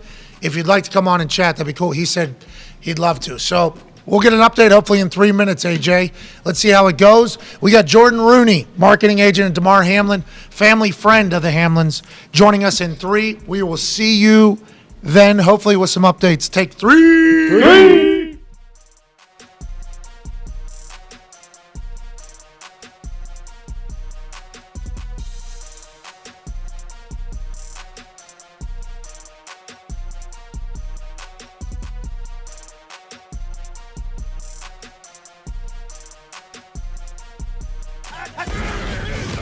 Big brain football. Man, I love this. What is it about this spectacular game that we all love? The passing, the running, the hitting, the kicking, the scheming, the drama, the athleticism? Let's go. Right here, big drop. I think it's a combination of all of those things, but I believe it all boils down to this. The competition level is fucking awesome. For the win with 2 seconds left. A finger can literally be the difference between a W and an L. What a turn of events! It's what makes football wildly fun to watch and in turn, wildly fun to bet on, but I digress. The reason I'm doing this segment every week is to hopefully grow the respect for the game and to give love to the players who make all of this shit happen. Not just their skill and their amazing playmaking ability. What I really like is the finish, man. Not a lot of guys would be able to make that 6 points. This will be all about respecting these guys' big fucking brains. Strong like bull. Woo! Smart like tractor. I'm gonna be smart in this game, man. Coaches usually get all of the credit in this beautiful minds of football space, but I want to shine a light on the players' brains. Let's go do this thing, baby. Let's go. Stuff like Mahomes and Kelsey cooking up a last-second drive in one of the best playoff games of all time. They play it like that, that seam is open. That ball go down immediately. Bills rush 4. Mahomes throws. Kelsey open inside the 40. Breaks the tackle and down. And stuff like this, all from week 1. How about scary Terry McLaurin recognizing a corner is playing lazy cover 2 technique all game, telling everyone and their mother about it. Gotta let us run by that dude, bro. This cover 2, bro. They playing it so lazy. They're playing lazy over there all day. Then, in the 4th quarter, when it matters, Carson Wentz hits Terry behind that lazy cover 2 corner. Taking a shot down the field. There's McLaurin. On it again. And in. That's big brain football. Come on, man. Hey, I've been lazy all day. All day. How about Sunday night in Dallas? Tom Brady asking Mike Evans, "What you want, babe?" And Evans calling his shot. "Give me the fade." Yo, Tom said, what you want? Tom said, what you want, babe? I said, fade. He knows the man across from him and knows how to beat him. I know how to get him. He trying to do that little stab. Yeah. I slow blade, back out.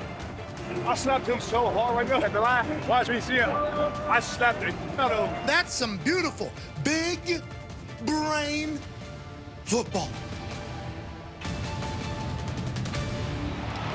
Hard to beat in the air, Mike Evans. Which brings us to our main feature this week, Josh Allen. He doesn't just have a big arm. He doesn't just have big cojones.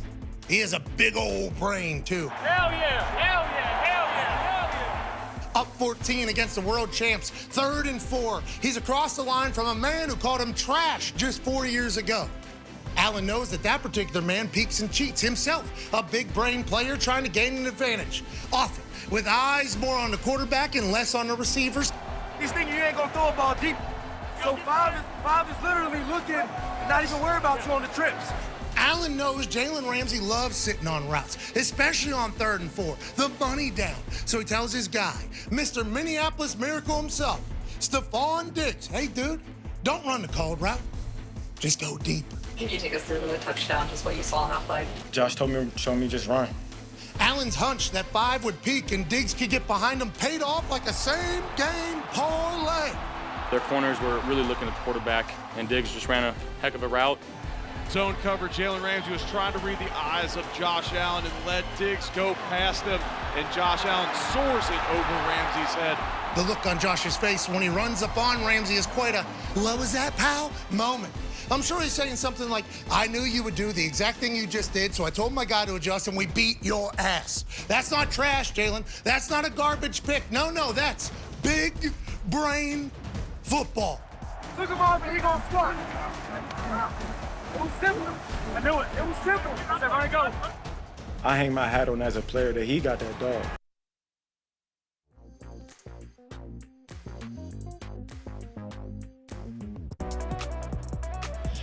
Welcome back to the Pat McAfee Show here on this January 3rd, 2023.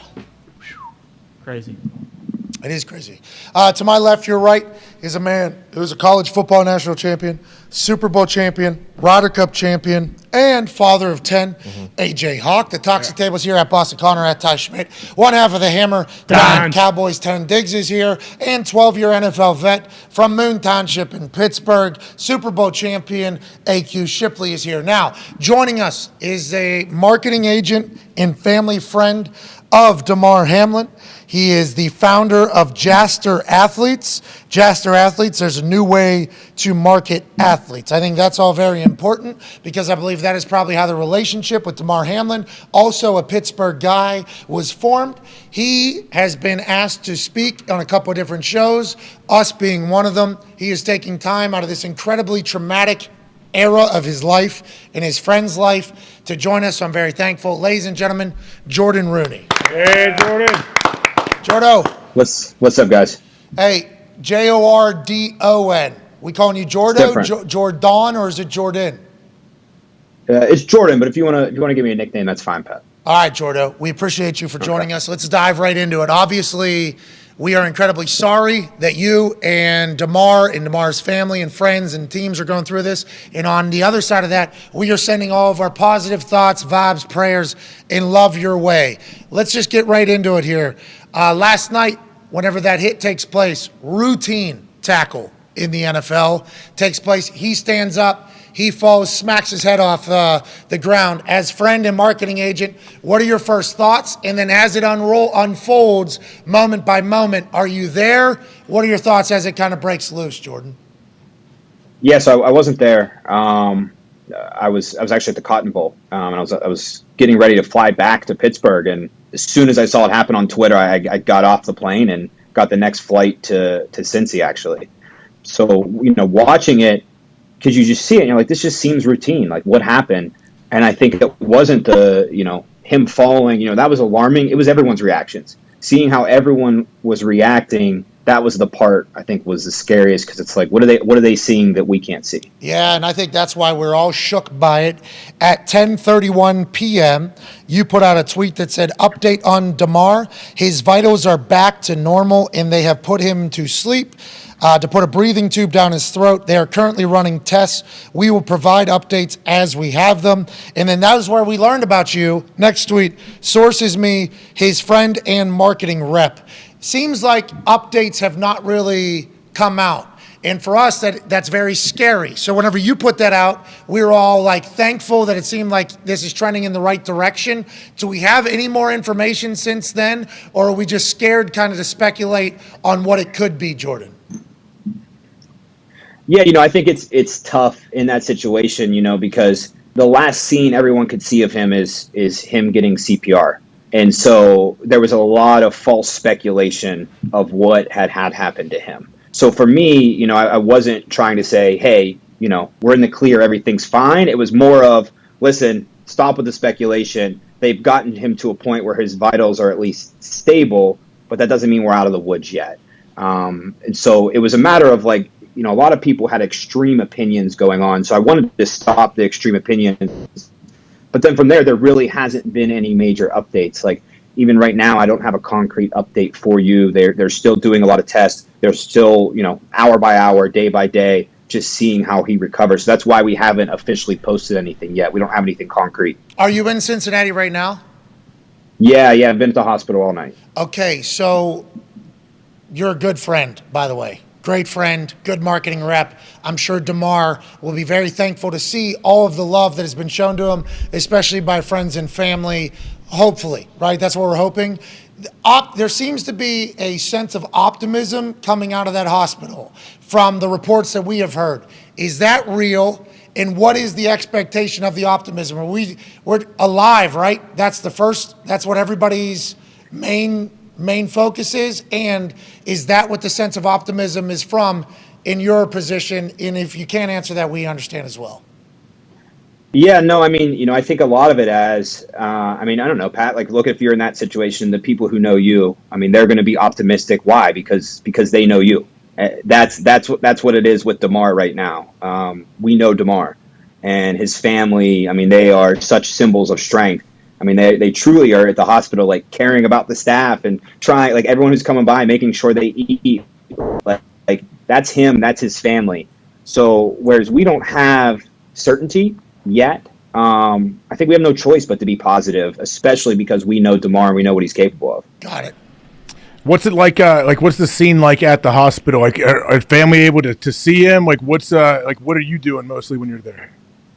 Yeah, family's able to see him. I think that, there's certainly been a good amount of fans. There's been a lot of media. There's been a lot of people trying to get in. So most importantly, it's just protecting them. And I think that, I've been doing the media rounds just to kind of own the narrative. Even though we don't have a solid update yet, I think it's important for people to know this other perspective of DeMar. I think anytime that, there's an injury, you tend to dehumanize an athlete. And DeMar is someone that, no athlete deserves to be dehumanized. But me knowing DeMar, I think it's important to share the type of person he is and what he's going to do, especially because he's getting all this money towards his foundation. And so I've been wanting to speak on that as well. So, there hasn't been specifics yet, but more so just wanting to own the narrative about what's going on. We appreciate you doing that. And obviously the toy fund for McKee's Rocks, I believe, which is obviously Still Rocks High School. Yeah, incredible for the city of Pittsburgh. Buffalo Bills Mafia got behind it. The entire world seemingly got behind it. $3.5 million. We heard 2,500 was the goal, and it's over $3 million. Is that accurate? Yeah. We're I was talking with his parents today, and they're like, we can't just do a toy drive now. He started that GoFundMe actually when he was in college. And he didn't have the money to have a toy drive himself.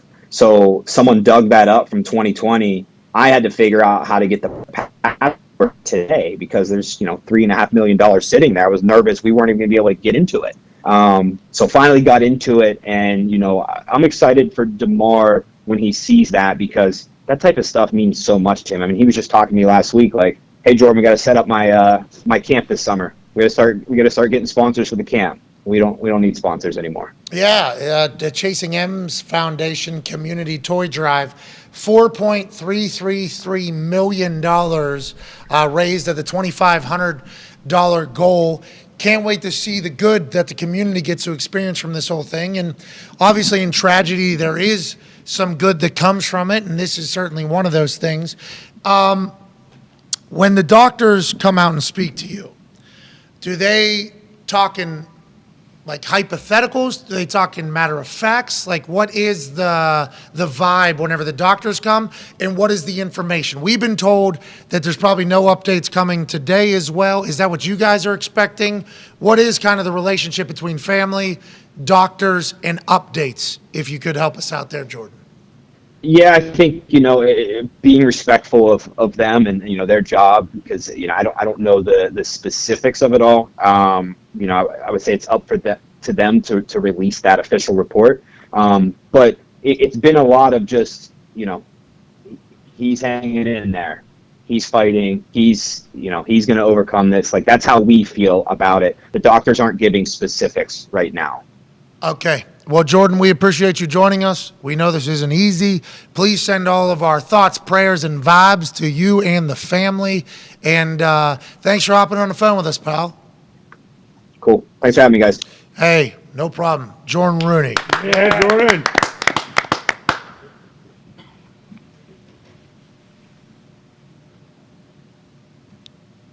Okay. Yeah, battling.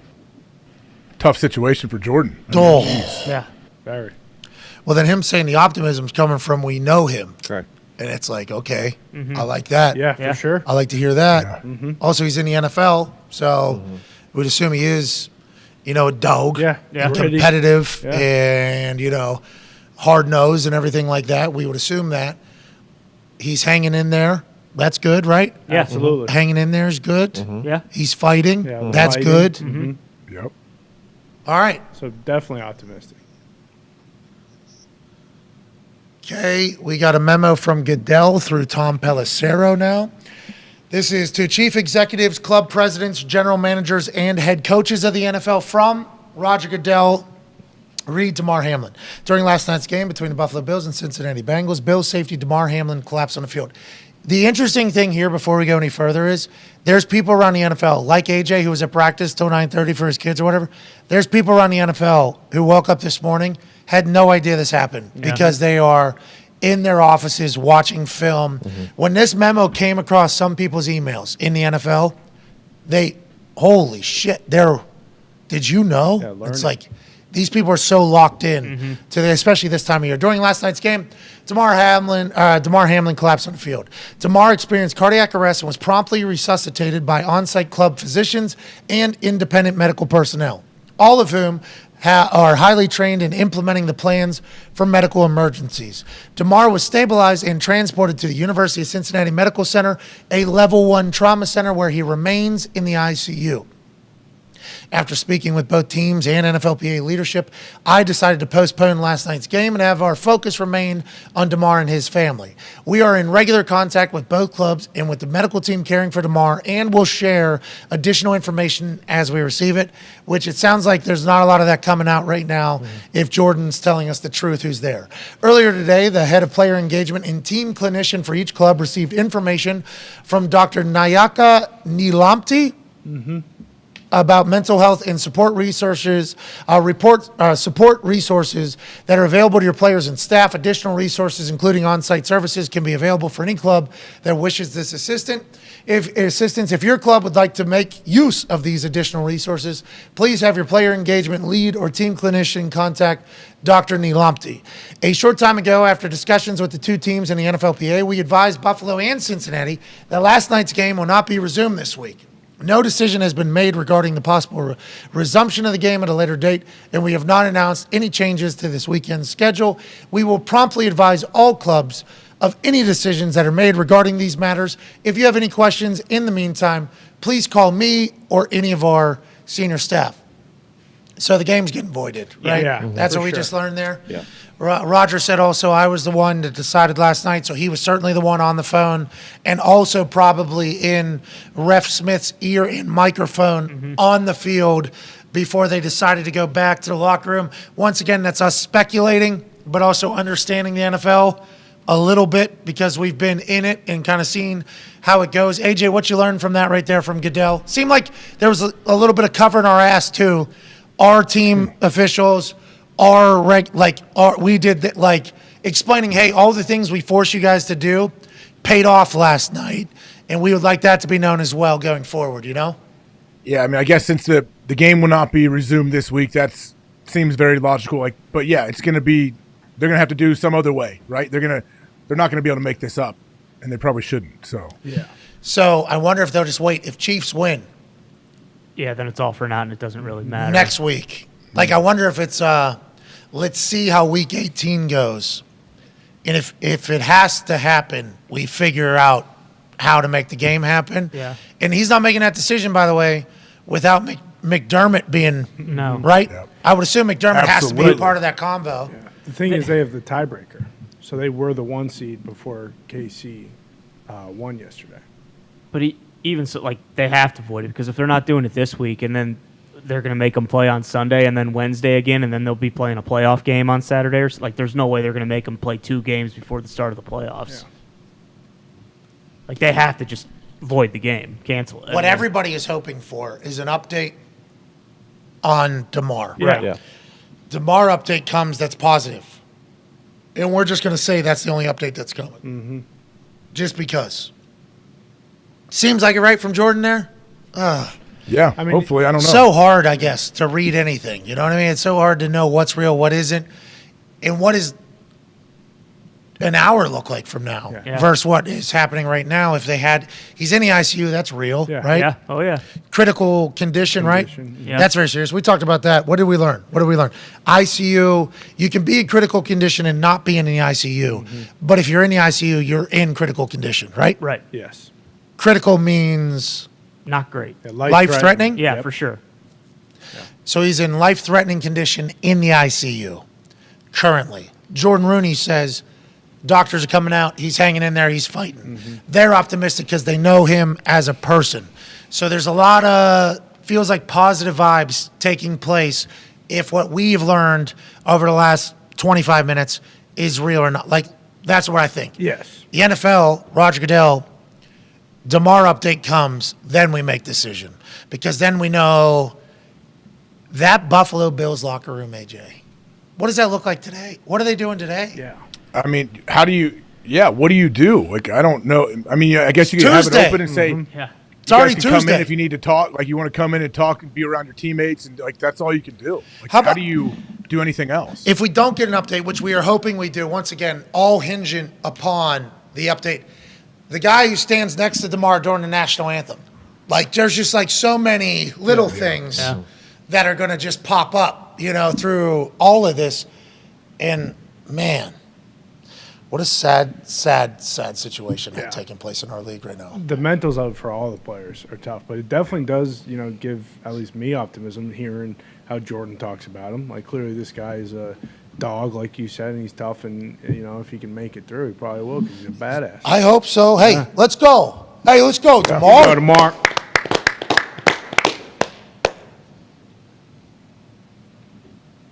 McDermott. Yeah. McDermott. He's got to address the team. What do you do? What do you say? Whole building, right? Does he probably address with the owner and with Bean? And I would assume they all come in, but practice day to day. Yeah. McDermott is the one that's kind of Imagine trying to think of I can't imagine McDermott's even in his brain thinking like, oh, we got to get a script together for this week in practice. Like, no way. I think that's why I appreciated the Zach Taylor McDermott moment because it was like two ball coaches. Like, hey, they hugged a couple. Now, Josh and Joey Burrow hugging and numerous other players hugging because of the realization of the moment. But watching Zach and McDermott talk on the field, like, Taylor was clearly like, man, I have no idea how we go forward. And McDermott has to show strength, right? Doesn't he? Yeah, absolutely. McDermott has to show strength, has to show empathy. If you just think about leadership position in that moment, has to show empathy, has to be a real human. He sees, 90% of his players crying, breaking down. He has to somehow show strength as well to everybody else. That is insane to think about balancing. And coaches, a guy like McDermott too seems like a great dude. Aside from being a football guy, like those are all his kids too. They're an extension of his family. All of his players, they are his kids as well. Like, good coaches have very tight relationships with their guys. Every decision going to be speculated upon, not only by everybody in the locker room, the families of everybody in the locker room, the fans of the team. The NFL world is looking on. He does that prayer, right? And the image is what was in the background of SVP. From the other side, I believe. It was them praying. Then there was an ambulance in the back driving off. It was this image pretty much. And it's like, That is an image that is so scary Yeah. as a football person to see, because you have obviously the symbol of emergency in the ambulance on the field, right? And I guess it had happened before. Ambulances have gone on the field before because the initial reports from everybody on ESPN is never seen this before, never seen the ambulance on the field, never did anything. Then they go to a commercial break, come back, everybody's like, have seen obviously an ambulance on the field, but never for something like this. So it was clear that every word that every person was saying on TV was like, nah,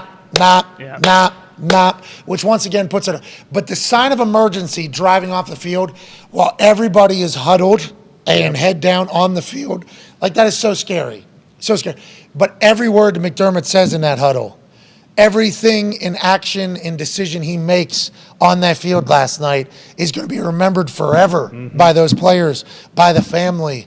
So I think Taylor and McDermott deserve an incredible amount of respect and credit for how they handled last night as leaders, just leaders of people, which is the number one trait that an NFL head coach has to have. Yeah, and especially in moments like that they probably never dreamed that they would ever have to deal with something like that on the football field, and then try to figure, okay, how do I compose myself to speak with this team, and like, what do I say to the guys? Obviously, I'm sure it was, I bet it was super raw and emotional in both those locker rooms. I don't know if in the Coaching for Dummies book, they have that. Change. I don't know if they have that. After the game in the locker room, he has to address the team. They're in Cincinnati. None of their families, the families are in the stands, some of them. Not everybody travels. I would assume Bean's in there as well. Yep. But they're in somebody else's locker room, away from home. Tight, right? The Bengals locker room. All away locker room. Very tight. Not easy. I think there's like, some. It is very tight. Yeah, it's a tight locker room. And they're all huddled around. Tears, probably. Oh, yeah. And McDermott has to talk. That's the first, what a moment that is going to really test you, I think. I wonder if McDermott was ever like, I was made for this position, or I didn't sign, this is not. Yeah, I didn't see that. Because he can't show that. He can't show a single sign to the rest of the team of this is not what I signed up for, this I don't want to, you know what I mean? Yeah. Like, that's a lot of pressure in the moment of how the hell you are going to handle it all.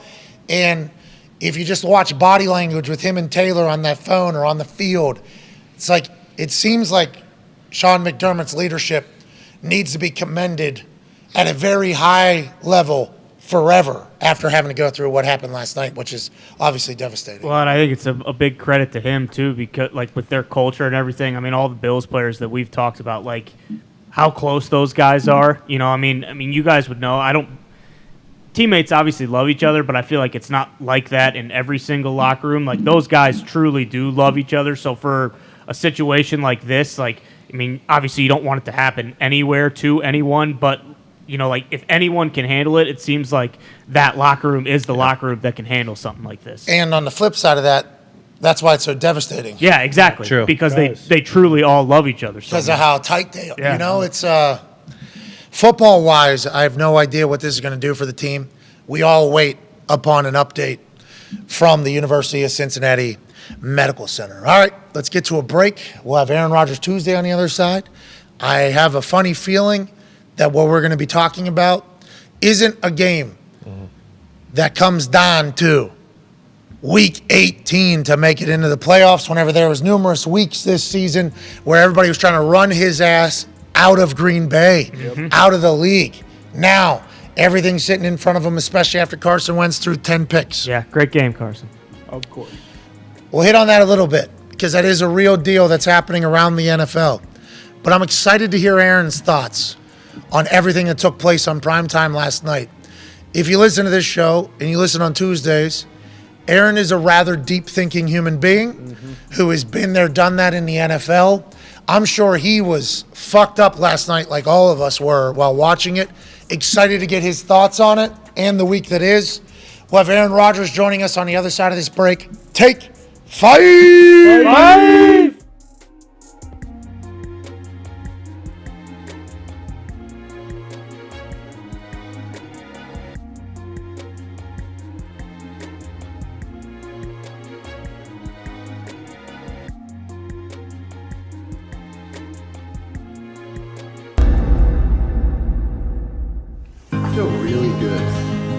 My body feels fresh.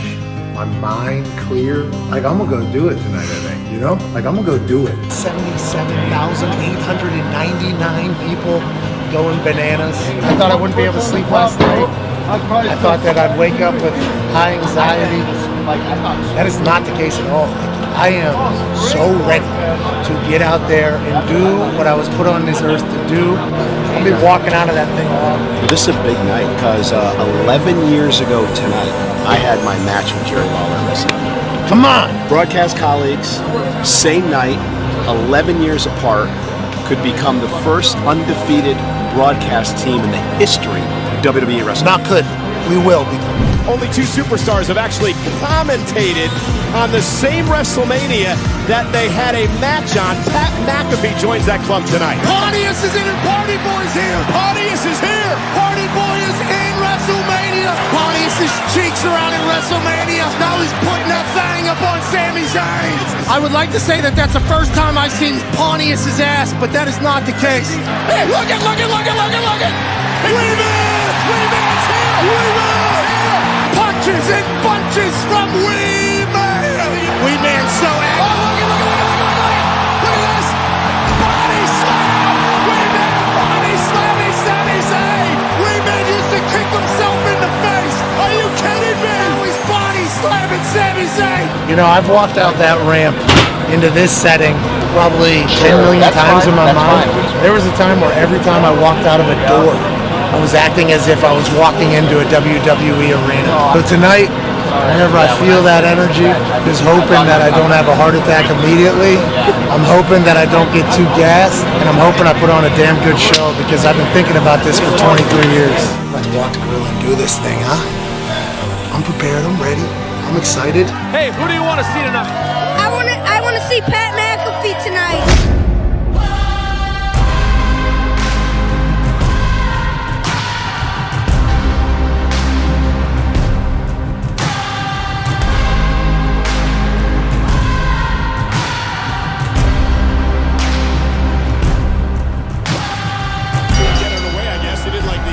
Showboat, he looked Pat McAfee with a right hand to Theory, and Theory stunned early. And now McAfee up over the top. McAfee with a spinning elbow. Moment. Theory's in trouble. Hurricane. Here. And McAfee driving Theory landing on the announce table. Theory bouncing off the announce table, and Pat McAfee's beating the hell out of Austin Theory. Kim and Sally McAfee watching their kid beat the hell out of a douchebag. You remember this? A little payback from Friday night. Get him, Pat. Multitasking.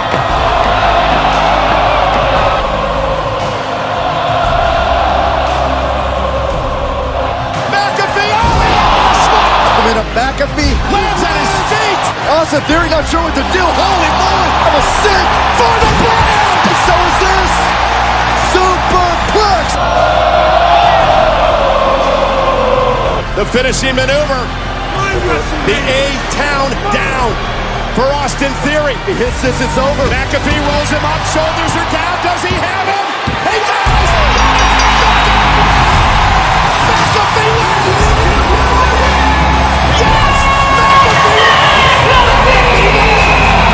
Dreams come true! Believe it, Michael!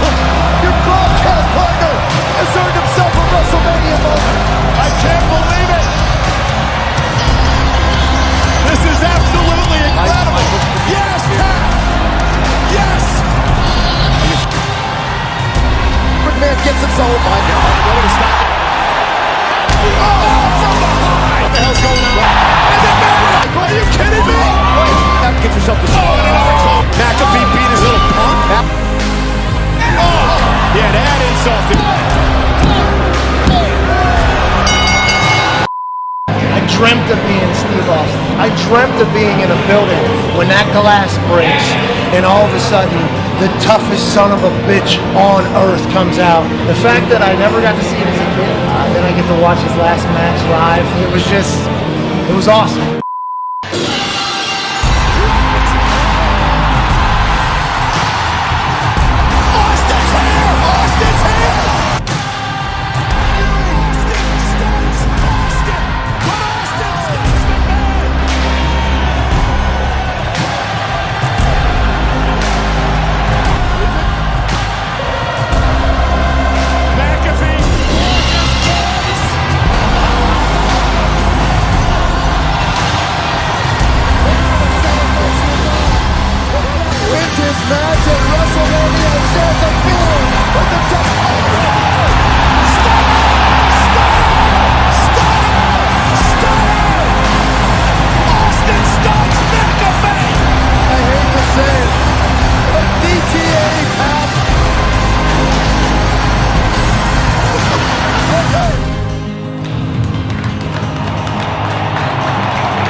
got beer in my ears. Like, it feels like I got water in my ears. I got beer in both of my ears.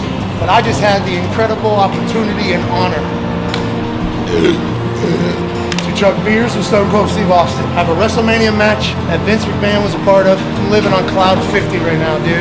This is sweet. What a day, what a dream, what a life. Now I'm gonna have a couple more Steve Weisers. What? Maybe a little whiskey. What? Maybe some carbs, because I've been ketoing for 4 weeks. What?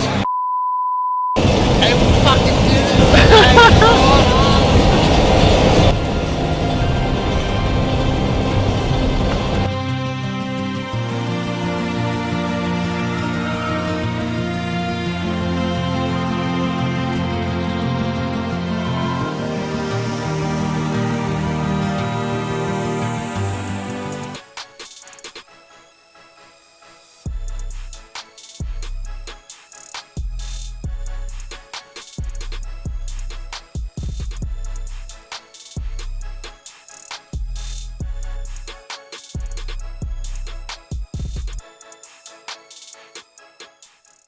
We now have a returner who they kick the ball away from. That's incredible. I mean, what Keyshawn has done in the short amount of time. I mean, look at this guy. I mean, it's not like being on a kickoff team is tough. He just ran around like 4 guys there, starting the other side of the 50. It's pretty impressive. He had a bunch of great returns. I saw he's had 8 30-plus yard kickoff returns, and we only had 9 like in the last 3 years or something crazy like that. And he's only been doing it for, what, the last 8 or 9 weeks? You probably like that tackle there, didn't you, Pat? Yeah. I like the old submarine dive in there by the kicker, but also, did you see, I was just pointing out Bisaccia. Bisaccia's running down the sideline with him. Can you circle it? Yeah. Well, Right there there.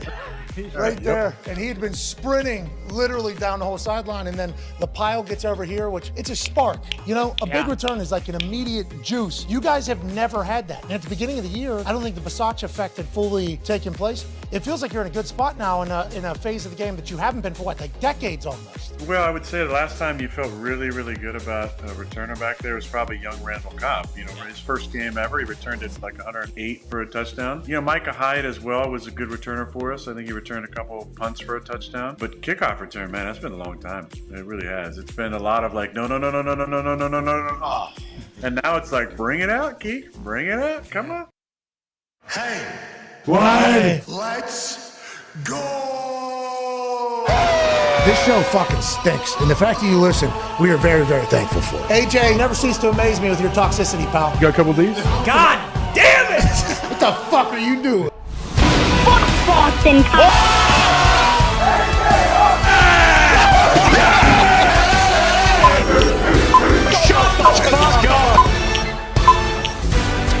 Hello, beautiful people. Welcome back to our humble abode, the FanDuel Thunderdome, on this Aaron Rodgers Tuesday, January 3rd, 2023. Hour 3 starts now. Football! He is certainly normally the topic of discussion today. It has been a reaction to what happened on a football field last night on Monday Night Football. We can't thank you enough for joining us. Happy New Year. To my left, your right on the screen, college football national champion, Super Bowl champion, Ryder Cup champion, father of 10, AJ Hawk. Baby AJ. Talks tables here at Boston Connor. Congrats to your Bruins. Thank you. I appreciate you saying that. Hell of a winter class. You guys played tough, but a little too old. Yeah, it was up there at Fenway, and obviously the ice was home field advantage. That's going to happen. Ty Schmidt is here. One half of the Hammer. Dahn. Cowboys. Tone Diggs is here. AQ Shipley is here. And joining us now is a man who is the back-to-back NFL MVP. There's almost a fire in this ashtray. Going. There's almost a fire in this ashtray right here. I mean, there was some real... You all right? Okay, you're good. I'm smoking some stuff to get this voice back, hopefully. Joining us now is a man who's playing for playoff contentions this weekend against an NFC North rival that he knows very, very well in Lambeau. He's back-to-back NFL MVP, 4-time MVP as a whole. Ladies and gentlemen, quarterback for the Packers, Aaron Rodgers. Yeah. Aaron, let me lead off by saying your haircut is phenomenal. You look... Hey. Thank you. Yeah, no problem. You look amazing. The speech you gave about leadership after the game at that podium and everything else that's taken place, it seems like you're in an amazing spot. We will definitely dive into that. But the topic of the day, the story of the day, is obviously 24-year-old safety for the Buffalo Bills out of the University of Pittsburgh, from Central Catholic in high school, McKees Rock, more specifically. has a routine tackle last night on Cincinnati against the Cincinnati Bengals in a big game. Goes down, head hits the floor, 9 minutes of CPR, taken to a hospital. Updates have been optimistic. We just talked to Jordan Rooney, who's the marketing rep for Damar Hamlin and family friend who's in the hospital. He's saying the doctors are telling him he's fighting. What was the other way? He's hanging in there. Yeah. Yep. He's fighting. So it seems like he's alive, and we got a lot of positive coming out of it. But the fears were that we lost a guy on Monday Night Football. Did you see it? Did you watch it? And what are your thoughts on everything that has taken place in this massively devastating time for Damar Hamlin and the Buffalo Bills? Yeah, wow, it's been tough on the football community. I think the last 18 hours or so. I actually was not watching the game last night. Turned to it, and it's one of those weird things where you turn to something you expect to see, and when you see a non-halftime and they're in studio, I was like, this isn't good. Yeah. I just hoping it was like some sort of weather delay or something, but I was thinking, they're playing Cincinnati. And then when they showed, thankfully they didn't keep showing the hit. I think that was... Agreed. Let me just say this, first of all, really difficult situation. Obviously, all of our thoughts and prayers are with him and his family. Really difficult situation for everybody covering that. And I thought there was a lot of class and empathy in a really tough situation by Troy and Joe and Lisa and everybody in studio. It's uncharted waters, and I feel like they handled that as well as they possibly could. And even, it's one of those things where you just keep watching the coverage because you're worried about them and you want some good news and you're hoping to hear some good news. And I reached out to Josh right away. Didn't expect a response. He actually texted me back from the locker room, and just because he's a close friend, and I just felt for him watching his face and just putting myself in their shoes to watch somebody you love on the ground, CPR. I mean, that's when it gets real. Like they're fighting to save this guy's life, not in the locker room or at the hotel or in the hospital, like on the field. Yeah. I can't even imagine what that'd be like to go through. So, really tough night. I mean, I was shook up.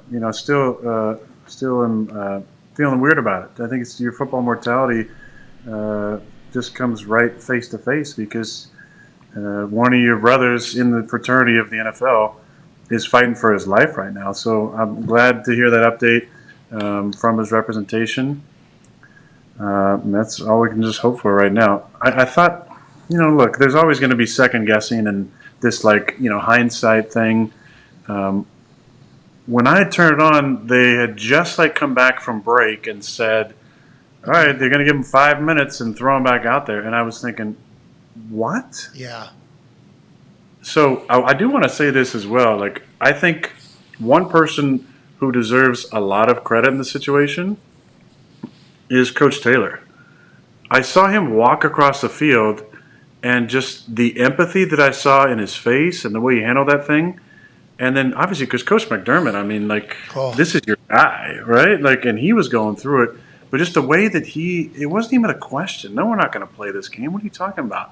Do you need more time? Do you need any time? Do you want to even play? I mean, that felt like that was a conversation right there. So big kudos to Zach for not saying, we're going to play this. You got 5 minutes. Okay. I know it's, there could have been so many insensitive, obviously in the moment and also hindsight for sure, moments that could have been had right there. But I thought he handled that thing the exact right way.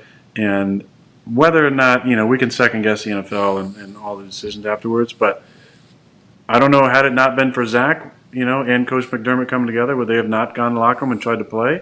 Because playing at that point was not even close to important as this young man's life. Okay, so Troy Vincent has come out and said that we never said anything about 5 minutes, and we talked about it in the first hour. In the football world, somebody gets an ACL, they move the drill 10 yards. And I didn't know that. When it first happened, when I got dropped into the football culture and I saw it, I was like, oh my God. The 5 minute thing last night is kind of let's just move the drill here. Once we get this guy off the field, we'll go. The NFL has been, Ian Rapoport reported that the NFL came out very strongly and was like, we did not say that ever. So I think we do have to find out who was the person that seemingly went and was like, yeah, we're back on this field. Let's do it. And that person should be removed from all competition, let alone the NFL, but like all competition. So whoever told Joe, Joe didn't make that up. He's fucking Joe Buck. Joe Buck is one of the most premier people of all time. And Joe Buck's not saying it if it's coming from somebody that isn't important. Like Joe Buck knows and gets it. So that person, whoever did that, needs to go because that spun an entire narrative quickly. Like, oh, the NFL just wants to get back on the field. Why haven't they canceled the game? And I think you're right. I think when Zach Taylor and McDermott were talking there with the ref, what's it, Smith? I think Sean? Is that his name? Sean Smith, yeah. I think he's a pretty good ref, right? Seemingly a pretty good ref. I think he has more personality and human instincts than other refs. He has been around a lot longer. I think what we were told is his microphone and earpiece was being used on the field for New York to be a part of that conversation as well, allegedly. So if they don't have that convo, does the NFL say, or do they come to the decision, go back to the locker room? We have to find that out. But you're 100% right. Zach Taylor and Sean McDermott showcased leadership last night that you can't just learn about in a coaching book. Just had to clarify that has come out this morning. I don't know if you saw that or not. AJ, go ahead, pal. Aaron, we were talking earlier about Coach McDermott and like the true, like you said, both these coaches, obviously unbelievable leadership, something they never thought they'd probably be thrown into a situation like this. But if you're Sean McDermott, like what can he say to his team? Like what can they do moving forward? I just don't know. It seems crazy to me. And he's already, like how he's handled it from the jump has been, at least publicly, has been amazing. I would assume all those guys are very shaken up. How do they even, like, what do they do, you think, over the next couple of days? Yeah, I don't know. I mean, I was thinking last night, every thought kind of, crosses your mind. What are they going to do with the game? They're just going to move it to tomorrow and, like, all right, we're going to, and then what about playoff and all this other bullshit that, gets thrown around that doesn't really matter.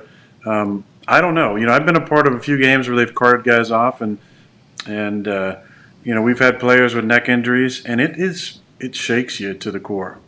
And that's injuries where they're awake and alert, and many of them gave thumbs up or whatnot, and it still shakes you. It's like 10, sometimes 15-minute delays in the field, and all right, well, just go back out there and play, even though your buddy just might not ever play again, and we're hoping he can walk. It's a weird feeling, but in this situation, this is unprecedented.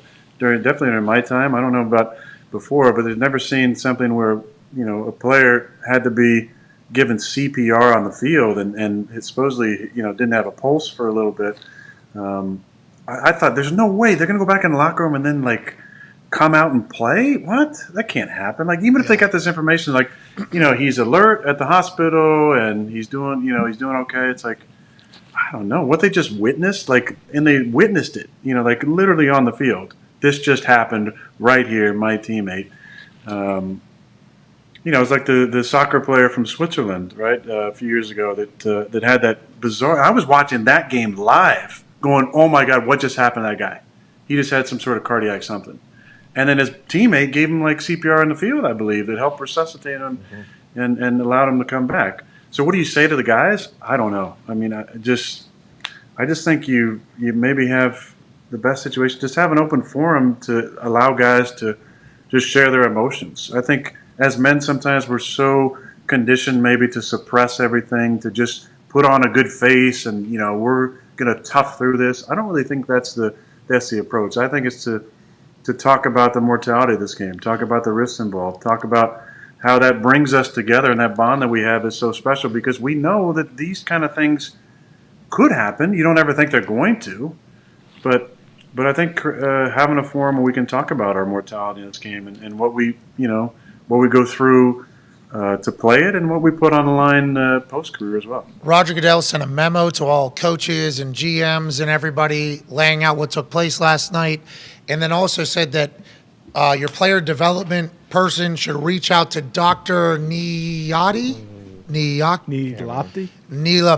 There's a mental health psychologist that is Nilapti. Have your player engagement lead or team clinician contact Dr. Nilapti about mental health and support resources that are available to your players and staff was sent out this morning from Goodell. And you said something that we said, that AJ said, that I had a lot of former teammates and guys around the league text me last night like, hey, this fucked me up a little. Like, I don't think a lot of us thought like how shook we would be while I was like actually shook last night. And I think it's because you don't expect that at all to happen on a football field, especially in the NFL. It was a routine tackle. That was a routine hit in the NFL. And it seems like every person that has played in the NFL, AQ included here, AQ hasn't really been able to say anything because everybody, every position has felt the same. Why do you think it was? Do you think it's because we never expected it or because it was one of our guys? Like, it fucked up everybody, I think, Aaron. And I think this is a good decision by the NFL. And I think it really is something that people should address over the next few days at least about the severity of everything that just took place in a league that we all love. It fucked us up, I think, Aaron. Honestly, it did. It's been tough. Yeah, I think a lot of great points in there that you said. But, I just go back to what I said in the beginning. Like, as much as there's rivalries and there's distaste for certain individuals that you play against and there's bad blood, at the end of the day, there's one thread that connects all of us, right? And it's that we know that we are the modern day gladiators, right? We are providing entertainment for the masses and doing something we love, but we're also putting our bodies and our future health on the line. And I think that's one thread that connects all of us, that we have a respect for what it takes to go out on the field and play, and the attention to this being a 365-day-a-year job, and the stresses of physical health and mental health and emotional health that it puts on us, and that we put our bodies on the line because we love doing it, because we love competing, and we enjoy providing entertainment for people. But at the end of the day, you don't think these type of things are going to happen. And when it does happen, everything gets thrown out. A rivalry, distaste for a certain team, whatever it might be that might separate you a little bit, that's all gone when it's one of your guys. And I the three of you on the show, obviously you've all played, and I think we all feel the same way, whether you're currently playing or done playing. Like, you're shook about this because you just never thought you would see something like this on the field. It's bad enough when you see a guy getting carted off, right? That's like, that messes with you. Or you see a guy take a really bad concussive shot, right? And you're like, man, like, I don't want that to be me. Like, am I going to be able to have my cognitive function that I want at 50 and 60? And what kind of risk am I really setting myself up for? But this kid's 24 years old, right? This really, it fucked me up last night. Yeah, all of us, literally. I would assume that I would expect me to be fucked up from watching that type of situation, but it was just a different feeling. And then once these text messages, people that I've never texted with before, like around the league that I've known or whatever, get my number last night and they're like, hey man, this, just wanted you to know, because I assume you're going to have to address this at some point, like, I'm not going to be able to sleep tonight, and I've been out of the league 10 years or whatever. Like, it really was something that seemingly has everybody shook, and we will wait and hope for a positive update on tomorrow. Now, let's talk about you here a little bit in the Green Bay Packers. How does this affect you guys, you think? How do you think LaFleur will handle this? Because this is obviously massive week for your entire program. What do you think the next steps are for everybody around the NFL and the Packers more specifically? Well, I think that's, mental health is so important in our culture now, and I think there's a lot better language around it. A lot of the stigmas have been kind of erased. A lot of the myths around it have been debunked. It's an important part of your overall health, is taking care of your mental health. And we're fortunate enough to have a full-time mental health support on our staff with Dr. Carr, and he's a phenomenal resource. He's been great for so many of us in talking through a lot of different things, a lot of it sports performance related, but even in situations like this, I think he can be a great resource. But I think there needs to be a conversation around it. I don't think you just gloss it over like, on to the Sunday Night Football to play-in game for the playoffs. It's like, let's just take a little time out here. Let's remember what's really important. Let's hug your loved ones. Text the people you care about, tell them you love them, because this is a good moment to kind of pause and contemplate and reflect and show some empathy and respect for not just Hamlin, but for every player that laces them up every single week. And, I think anybody that has anything to say on this should have the opportunity to say it. There is obviously in our league, we're creatures of habit. There's this, business as usual, get on the schedule and keep things going, you know what I mean? But this is too big of an event for us to just gloss it over and just let's get back to work, and we're not even affected by it. We weren't playing the game and that wasn't our teammate, but that's still one of our brothers, who's down and fighting for his life. And I think it's important to show the proper respect for him and for the Bills and everybody involved in that event. Yeah, I think you're right. And hopefully every team will do that, because just as somebody that's outside of it looking in, this has affected everybody in the locker room in the NFL. So eager to see how it all, pans out, and we hope for updates very soon. You just mentioned it, Sunday Night Football play-in game, okay? This is a big deal. A couple weeks ago, you were getting run out of town. Let's have Jordan Love. You spoke after the game about your leadership and what you resigned to, maybe the thought that you're washed or something like that. And then every time I'm washed. No, resigned to some of those ideas that it was time to move on, time to play Jordan and give up on the season or whatever. Okay, well, I'm happy you don't think you're washed, because guess what? You're not. New haircut, too. Looking real young. Yep.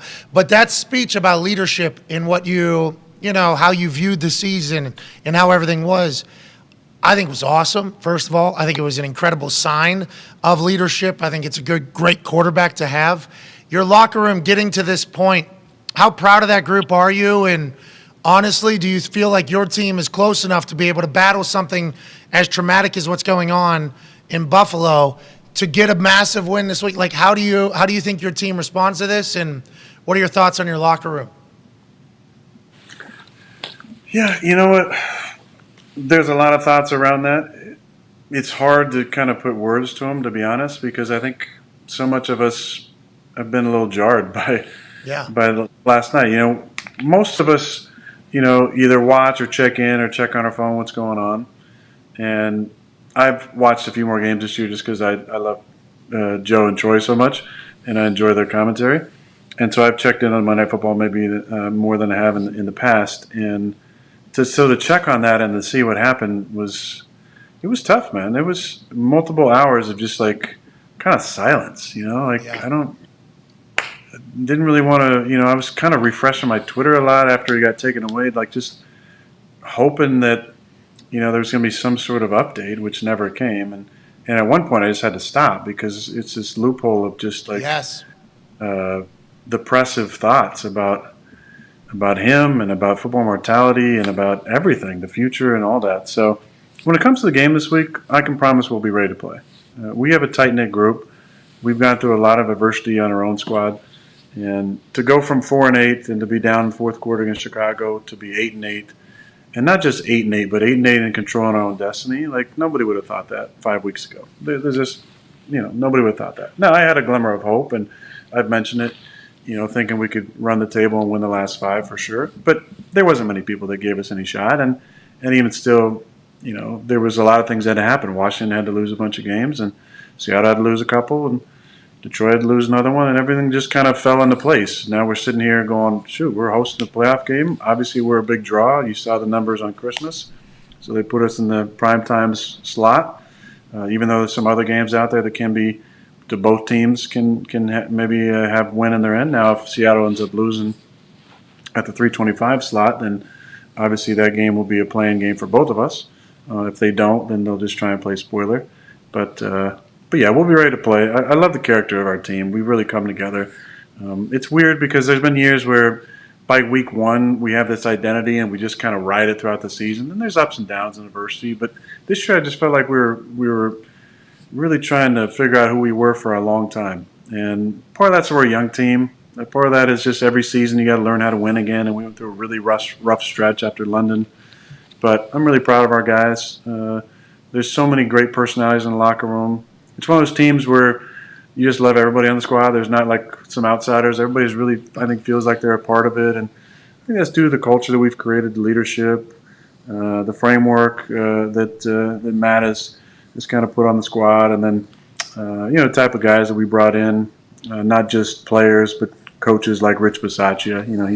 He's helped change the culture, and he obviously pushed for Dahn Levitt to come in, and Keyshawn Nixon, who's been such a big part of our success. And then, some of us old guys just really embracing our role. And for a lot of us, it's been a bigger leadership role. For Big Dog and myself and Randall Cobb, statistically, it hasn't been our best seasons, but as far as a leadership standpoint goes, I think we've showed up in exactly the way that we've needed to at the right time for our guys, and we're happy to be sitting here with a lot to play for in January. That's awesome. Hey, how do you guys, I guess, approach this game like you have the rest of them? Like throughout this season, like you said, not a whole lot of people gave you guys a chance. Now all of a sudden, here we are. Expectations. People are saying, "Oh, you don't want to play the Packers in the playoffs." Like that's the old cliche they're saying about you guys now. How do you approach this week and not put too much on this game? Actually, yeah, I mean it's funny how the narratives change, right? Yeah, they want you now. It sounds like they want you now. A couple weeks ago, Yeah, get them the hell out exactly. Of here. We've been playing. We were 3-6 in Dallas. I never liked the term "must-win" game. I feel like somebody once said like the only must-win was World War II. Somebody said that one time, and I remember thinking, yeah, I agree. Like that was a must-win situation. Like we had to win that, right? We So did. the world can look a little better than the alternative. So I've never liked to use the term "must-win." I just feel like that should be saved for like life and death situations like that, war. But we've been playing in these really important, win or go home type scenarios for a while now. A lot of people said it was like, starting in Dallas and we won that one, then we lost to Tennessee, then we're out, then we lost to Philly, then we're out. I always felt like as long as we're mathematically alive, then we're in it. And even at 4-8, I said, if we just get this one, probably said on the show, if we just get one, you never know what can happen. You never know what the momentum. And then we get another one. You never know what can happen. No, then we're playing Miami. There's no way you're going to beat Miami. They're an up-and-coming team. They got a dynamic offense, a great defense. You're going down there, you're not going to beat them. Then we beat them. Oh, then you play in Minnesota. Yeah, they're still playing for the top seed. They're a really good football team. They won 11 games, one-score games. You're not going to beat them. Okay, then we beat them. It's like, well, now what are you going to say? Okay, now you're going to change the whole narrative. Oh, now nobody wants to see the Packers in the playoffs. I got it. So if you follow along with the narrative, you really ride this crazy roller coaster throughout the season. I never really have. I've just always believed in my guys, believed in myself, and obviously love where we're at. We don't have to have anybody do anything. A lot of people have done a lot of great things. Big kudos to the Browns last week Hell yeah. for that win. But a lot of people have done a lot of things for us. Now nobody needs to do anything for us except us winning a game against a real good opponent at home on Sunday night. You did say we're not eliminated. Whenever I said, there's conversation right now, and I try to remind you of all those narratives. So I apologize for bringing that into your life. No. I love the narratives. They're great. Yeah. I just don't ride them like a roller coaster. Yeah, the ebbs and flows. Chuck Pagano, the ebbs and flows. Keep your blinders on. Let's stay even keel. You know what I mean? Impossible sometimes, especially with how loud it gets. But it did get very loud for you guys. And I brought up, hey, have you ever thought about letting Jordan go in there whenever you guys are eliminated? This is the conversation. You go, we're not eliminated. That was like your immediate reaction was, we're not eliminated. That was the first thing you said. And I think that type of leadership is a big deal. Like, I think I think that probably radiated through the building. I think you did all that. You should be proud of yourself, pal. A lot of things were said about you negative-wise. And here we sit in a position in which nobody wants to play the Packers. Now, I don't want to be a spoiler to that narrative. They're saying that just because they want to hype you back up. So if you lose again, they can. This team was supposed to. Gotcha. This is supposed to be the team nobody wanted to play. You know what I mean? So that's happening to you immediately. But it has been quite a ride this season for you guys as you try to find your new identity. Seemingly have. Ty has a question for you, Aaron. Yeah, Aaron, I'll reiterate what Pat said. The haircut looks absolutely fabulous. Give me 2010 vibes, which I fucking love. I was one of those dipshits who was kind of riding the ebbs and flows, but I think deep down I always knew, like, hey, we got Rodgers, baby. We're going to be okay. They're going to turn it around eventually. And then Sunday happens, and, that was, as a Packers fan, I mean, I can't remember having that much fun watching a game in a really long time. For all you guys, you are playing your best ball right now, and was it kind of just like a reminder to everyone that, like, hey, when we play complementary football and all three phases are contributing, which hasn't really happened a bunch this year. Like, we really, I mean, you mentioned it earlier this year. It's like, hey, on some days I feel like we could lose to anybody, and I feel like we can beat anybody. But right now it really does feel like you guys can beat anybody. Does it feel like in the locker room that you are playing your best ball right now? And it's like, I mean, you mentioned it. Everything's ahead of you guys still. It's fucking awesome.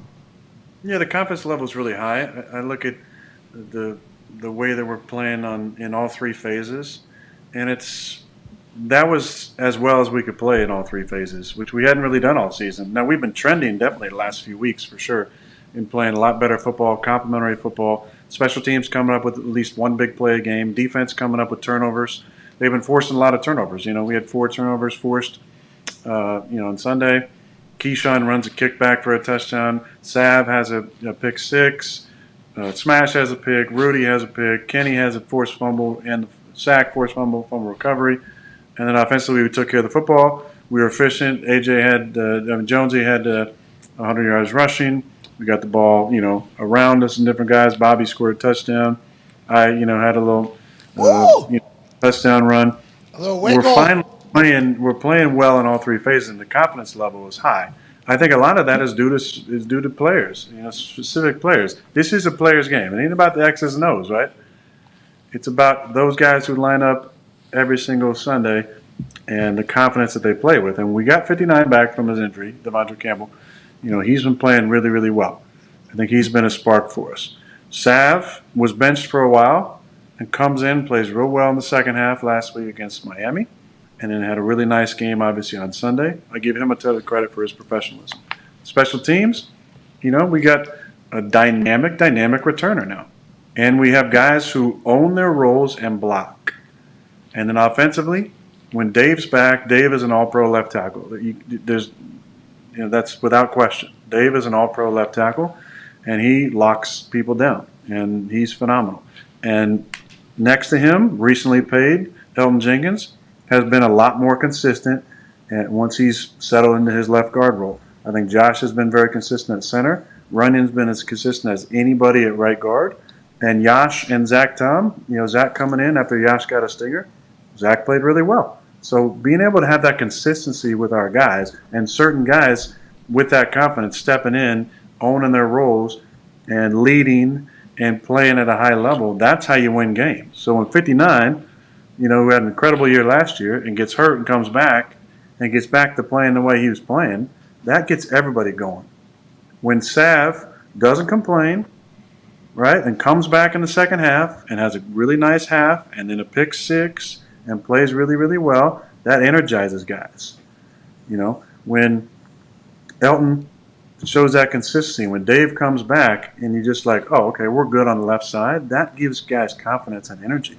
This is a player's game, and our primetime players, our big-time players, have stepped up and played at a high level. I think what you're explaining there also goes to the special teams.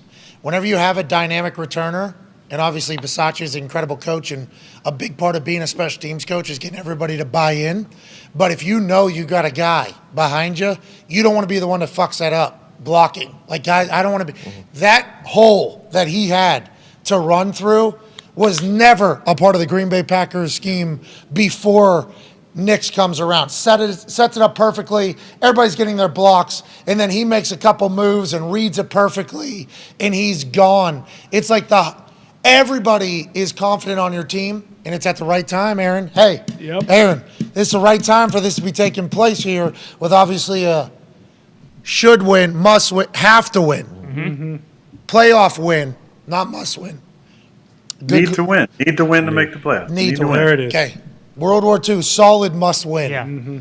Probably the must win. Yeah. Number one of all time. Up there, very high up there. But it's awesome to watch your team go. It's awesome for you. Hey, you're moving a little bit. Hey, pal, you're starting to run a little bit more. Is it the haircut? Huh? Is it the haircut that made you feel a little bit younger? How about you slapping the bass, too, after a touchdown? Huh? How about it? What's going on? Do we got the gold zone back? I saw the gritty parade that took place. Sweet. It was as if it was a wedding. Saw you. Hey, you were killing it. Hard. Had drums, had a guitar. Did you see D-Bach, though, on the sax?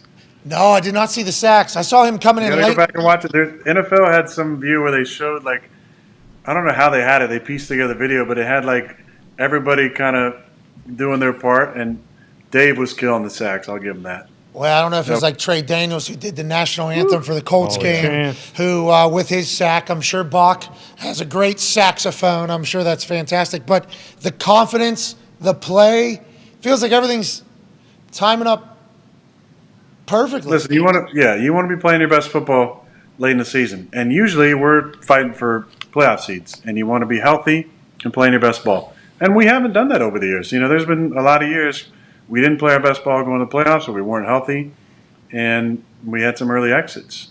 The last time we won a Super Bowl, we had to win and get in, and we were playing our best ball late in the season. So we've won 4 in a row. 16 year, we had to win 6 in a row to get in. Made it to the NFC Championship. This football team is much better than that football team was. I think, Paige, you can probably speak to that, but although you weren't there. So we were probably better without you. You're better now. You're better now. I wasn't there in Definitely 16 better years. now. You didn't have AJ on the team? Definitely better now. Yeah, 100%. But I like the way we're playing. I like the confidence. Look, it's a weird thing, always saying, parents say to their kids, I'm sure AJ says it to his 10 kids when they go out and play, it's like, hey, have fun out there. It's like, yeah, okay. And you say it to like professionals, like, oh, let's just go have fun. It's like, well, you have fun when you're winning, right? Hell yeah. But also, I will say, the way that you practice during the week, the way that you prepare, the way, the mood of the locker room has a lot to do with how you play on Sundays. I really feel like a loose team that's hanging out and joking with each other and spending time with each other naturally is going to go out and play a little bit more free. And whether that was 4-8 and everybody's like, fuck it, what's the worst that could happen? We're eliminated. Or whether it was the guys coming back and playing with that pride, that competitive greatness, I'm not sure exactly what it was. But whatever recipe we got going right now has been making some pretty sweet music. Do you win because you're having fun, or are you having fun because you win? That is the old adage.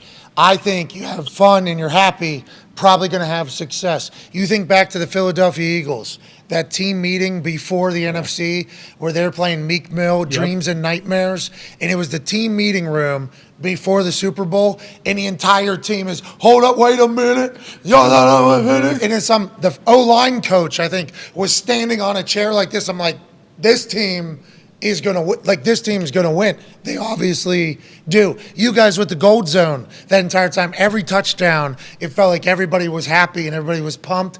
It's great to see. I can't wish you enough luck this weekend against that team from Detroit. I'm pulling for you.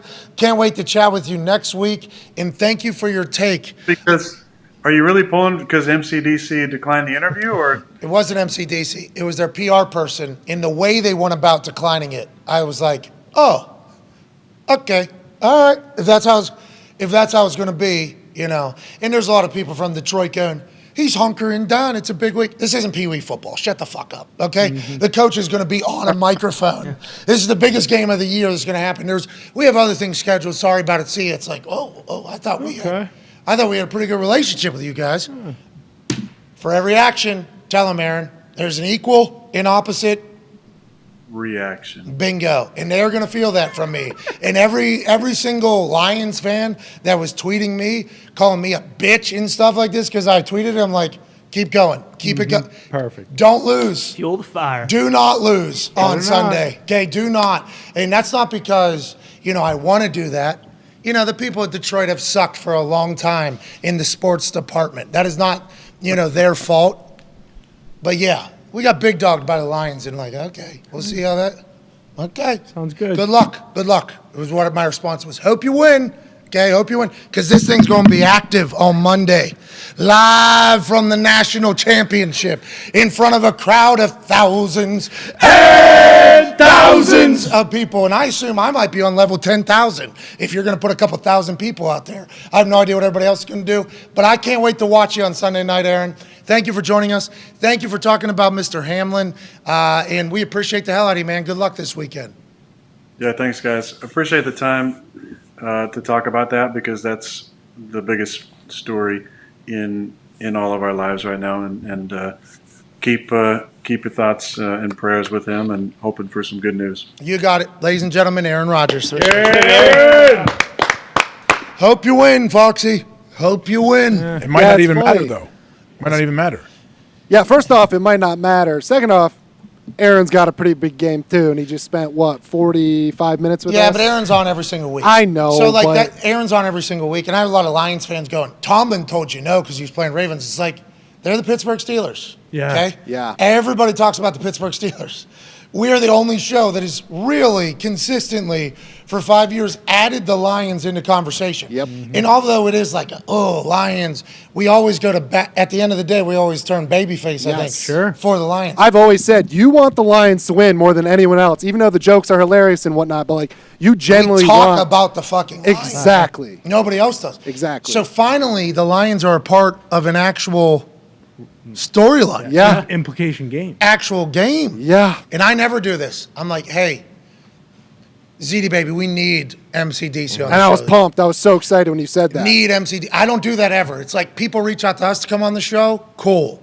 We very rarely are like, hey, need to have this person on. So like shooting our shot is something we don't normally do because this is an uncomfortable situation Right. that we have to deal with. But we thought like we had done and built up enough goodwill Sure. with the Lions to be like, all right, let's, because for the NFL fans, which are the people that watch our What'd they show, tell you? What'd they tell you? What are you upset about? we're What'd going they to have say? to pass. He has a lot of things scheduled already. Happy New Year, basically. That was the only response. And it was like, okay. Not like a, hey, sorry, make it work next. It was like, hey, he's got things scheduled. We pass. Happy New Year. See you later. It's like, I'll remember that. Right. Okay. I will remember that. People need to understand he's going to do media. So we just really No. You fucking Lions fans have no fucking idea. Exactly. I That's thought what- it's a big game, so he doesn't have to talk at all to anybody about anything. Which is hilarious. I'm pretty sure he did media right before the Bears game this past weekend. It's just, I can't. I'm just, enough of it. And I just can't. Yeah, just good run. write them off. That's all it is. I'm just, see ya. Okay. Let's put the Steelers thing aside too. T was not doing any other media that week. Yeah, he didn't have a bunch of things scheduled already. Exact words. Exactly. And to your point, they've always been good. And I And believe they're he always going to may be have in the reached out on conversation. And he's going to the Hall of Fame. Yeah, that's right. And everything like that.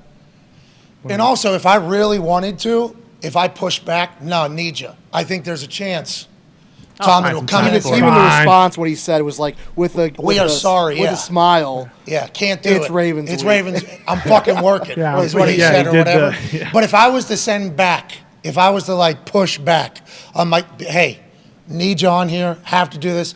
I think there's a chance that he'd be like, all right, he'd FaceTime on, he'd hate the whole time. Yeah. It'd be a 3-minute thing, and he'd be like, get the fuck out of here. Yeah. Like that would happen. So it coming from a franchise that has no wins ever about anything. Yep. And that whole thing. That is why I think I took it a little differently. Like, really? Okay. But Lions fans, their tweets to me, keep them coming. Because we're live on Monday. Definitely. And I assume you guys are going to win. You guys are a team of destiny right now. That's right. Okay, I assume you will. And all will be good. We'll be lucky to talk about the playoff bond, same old Lions. That'll be fun. Can't wait. Yeah. And if not, And if they win, him doing everything else that he was had to do. Not, by the way, this is not MCDC turning us down. Right. No. A lot of people saying, "Oh, MCDC didn't want to come on the show. Sorry about it," or whatever. It's like, I don't even think MCDC knew that we asked. Right. There's no way. There's no way he Highly knows. doubt. This is from, Yeah. other Mark. yeah, but we're past it because the That's world right. was put in perspective last night, anyways. Yep. That's right. And I think that is something that we should all take away from last night is how quickly everything can change. Family celebrating, happy. We're playing a game. We're doing this. Monday Night Football, prime time. Who's going to the playoffs? Who's winning the AFC North? Who's the number one seed in the AFC? And then all of a sudden out of nowhere, bang, this can all end out of nowhere. We need to remember that. So let's not worry about that whole thing. Let's not hold that in. Let's get that out. Okay. Like we will on Monday. After they win or lose to the incredibly handsome-looking Aaron Rodgers who cut his hair. Right. One or the other, we'll figure it out. AJ, let's bounce back tomorrow. Hopefully we'll have an update by then. I've been watching the TVs over here. I think it's all the same information being kind of put out there.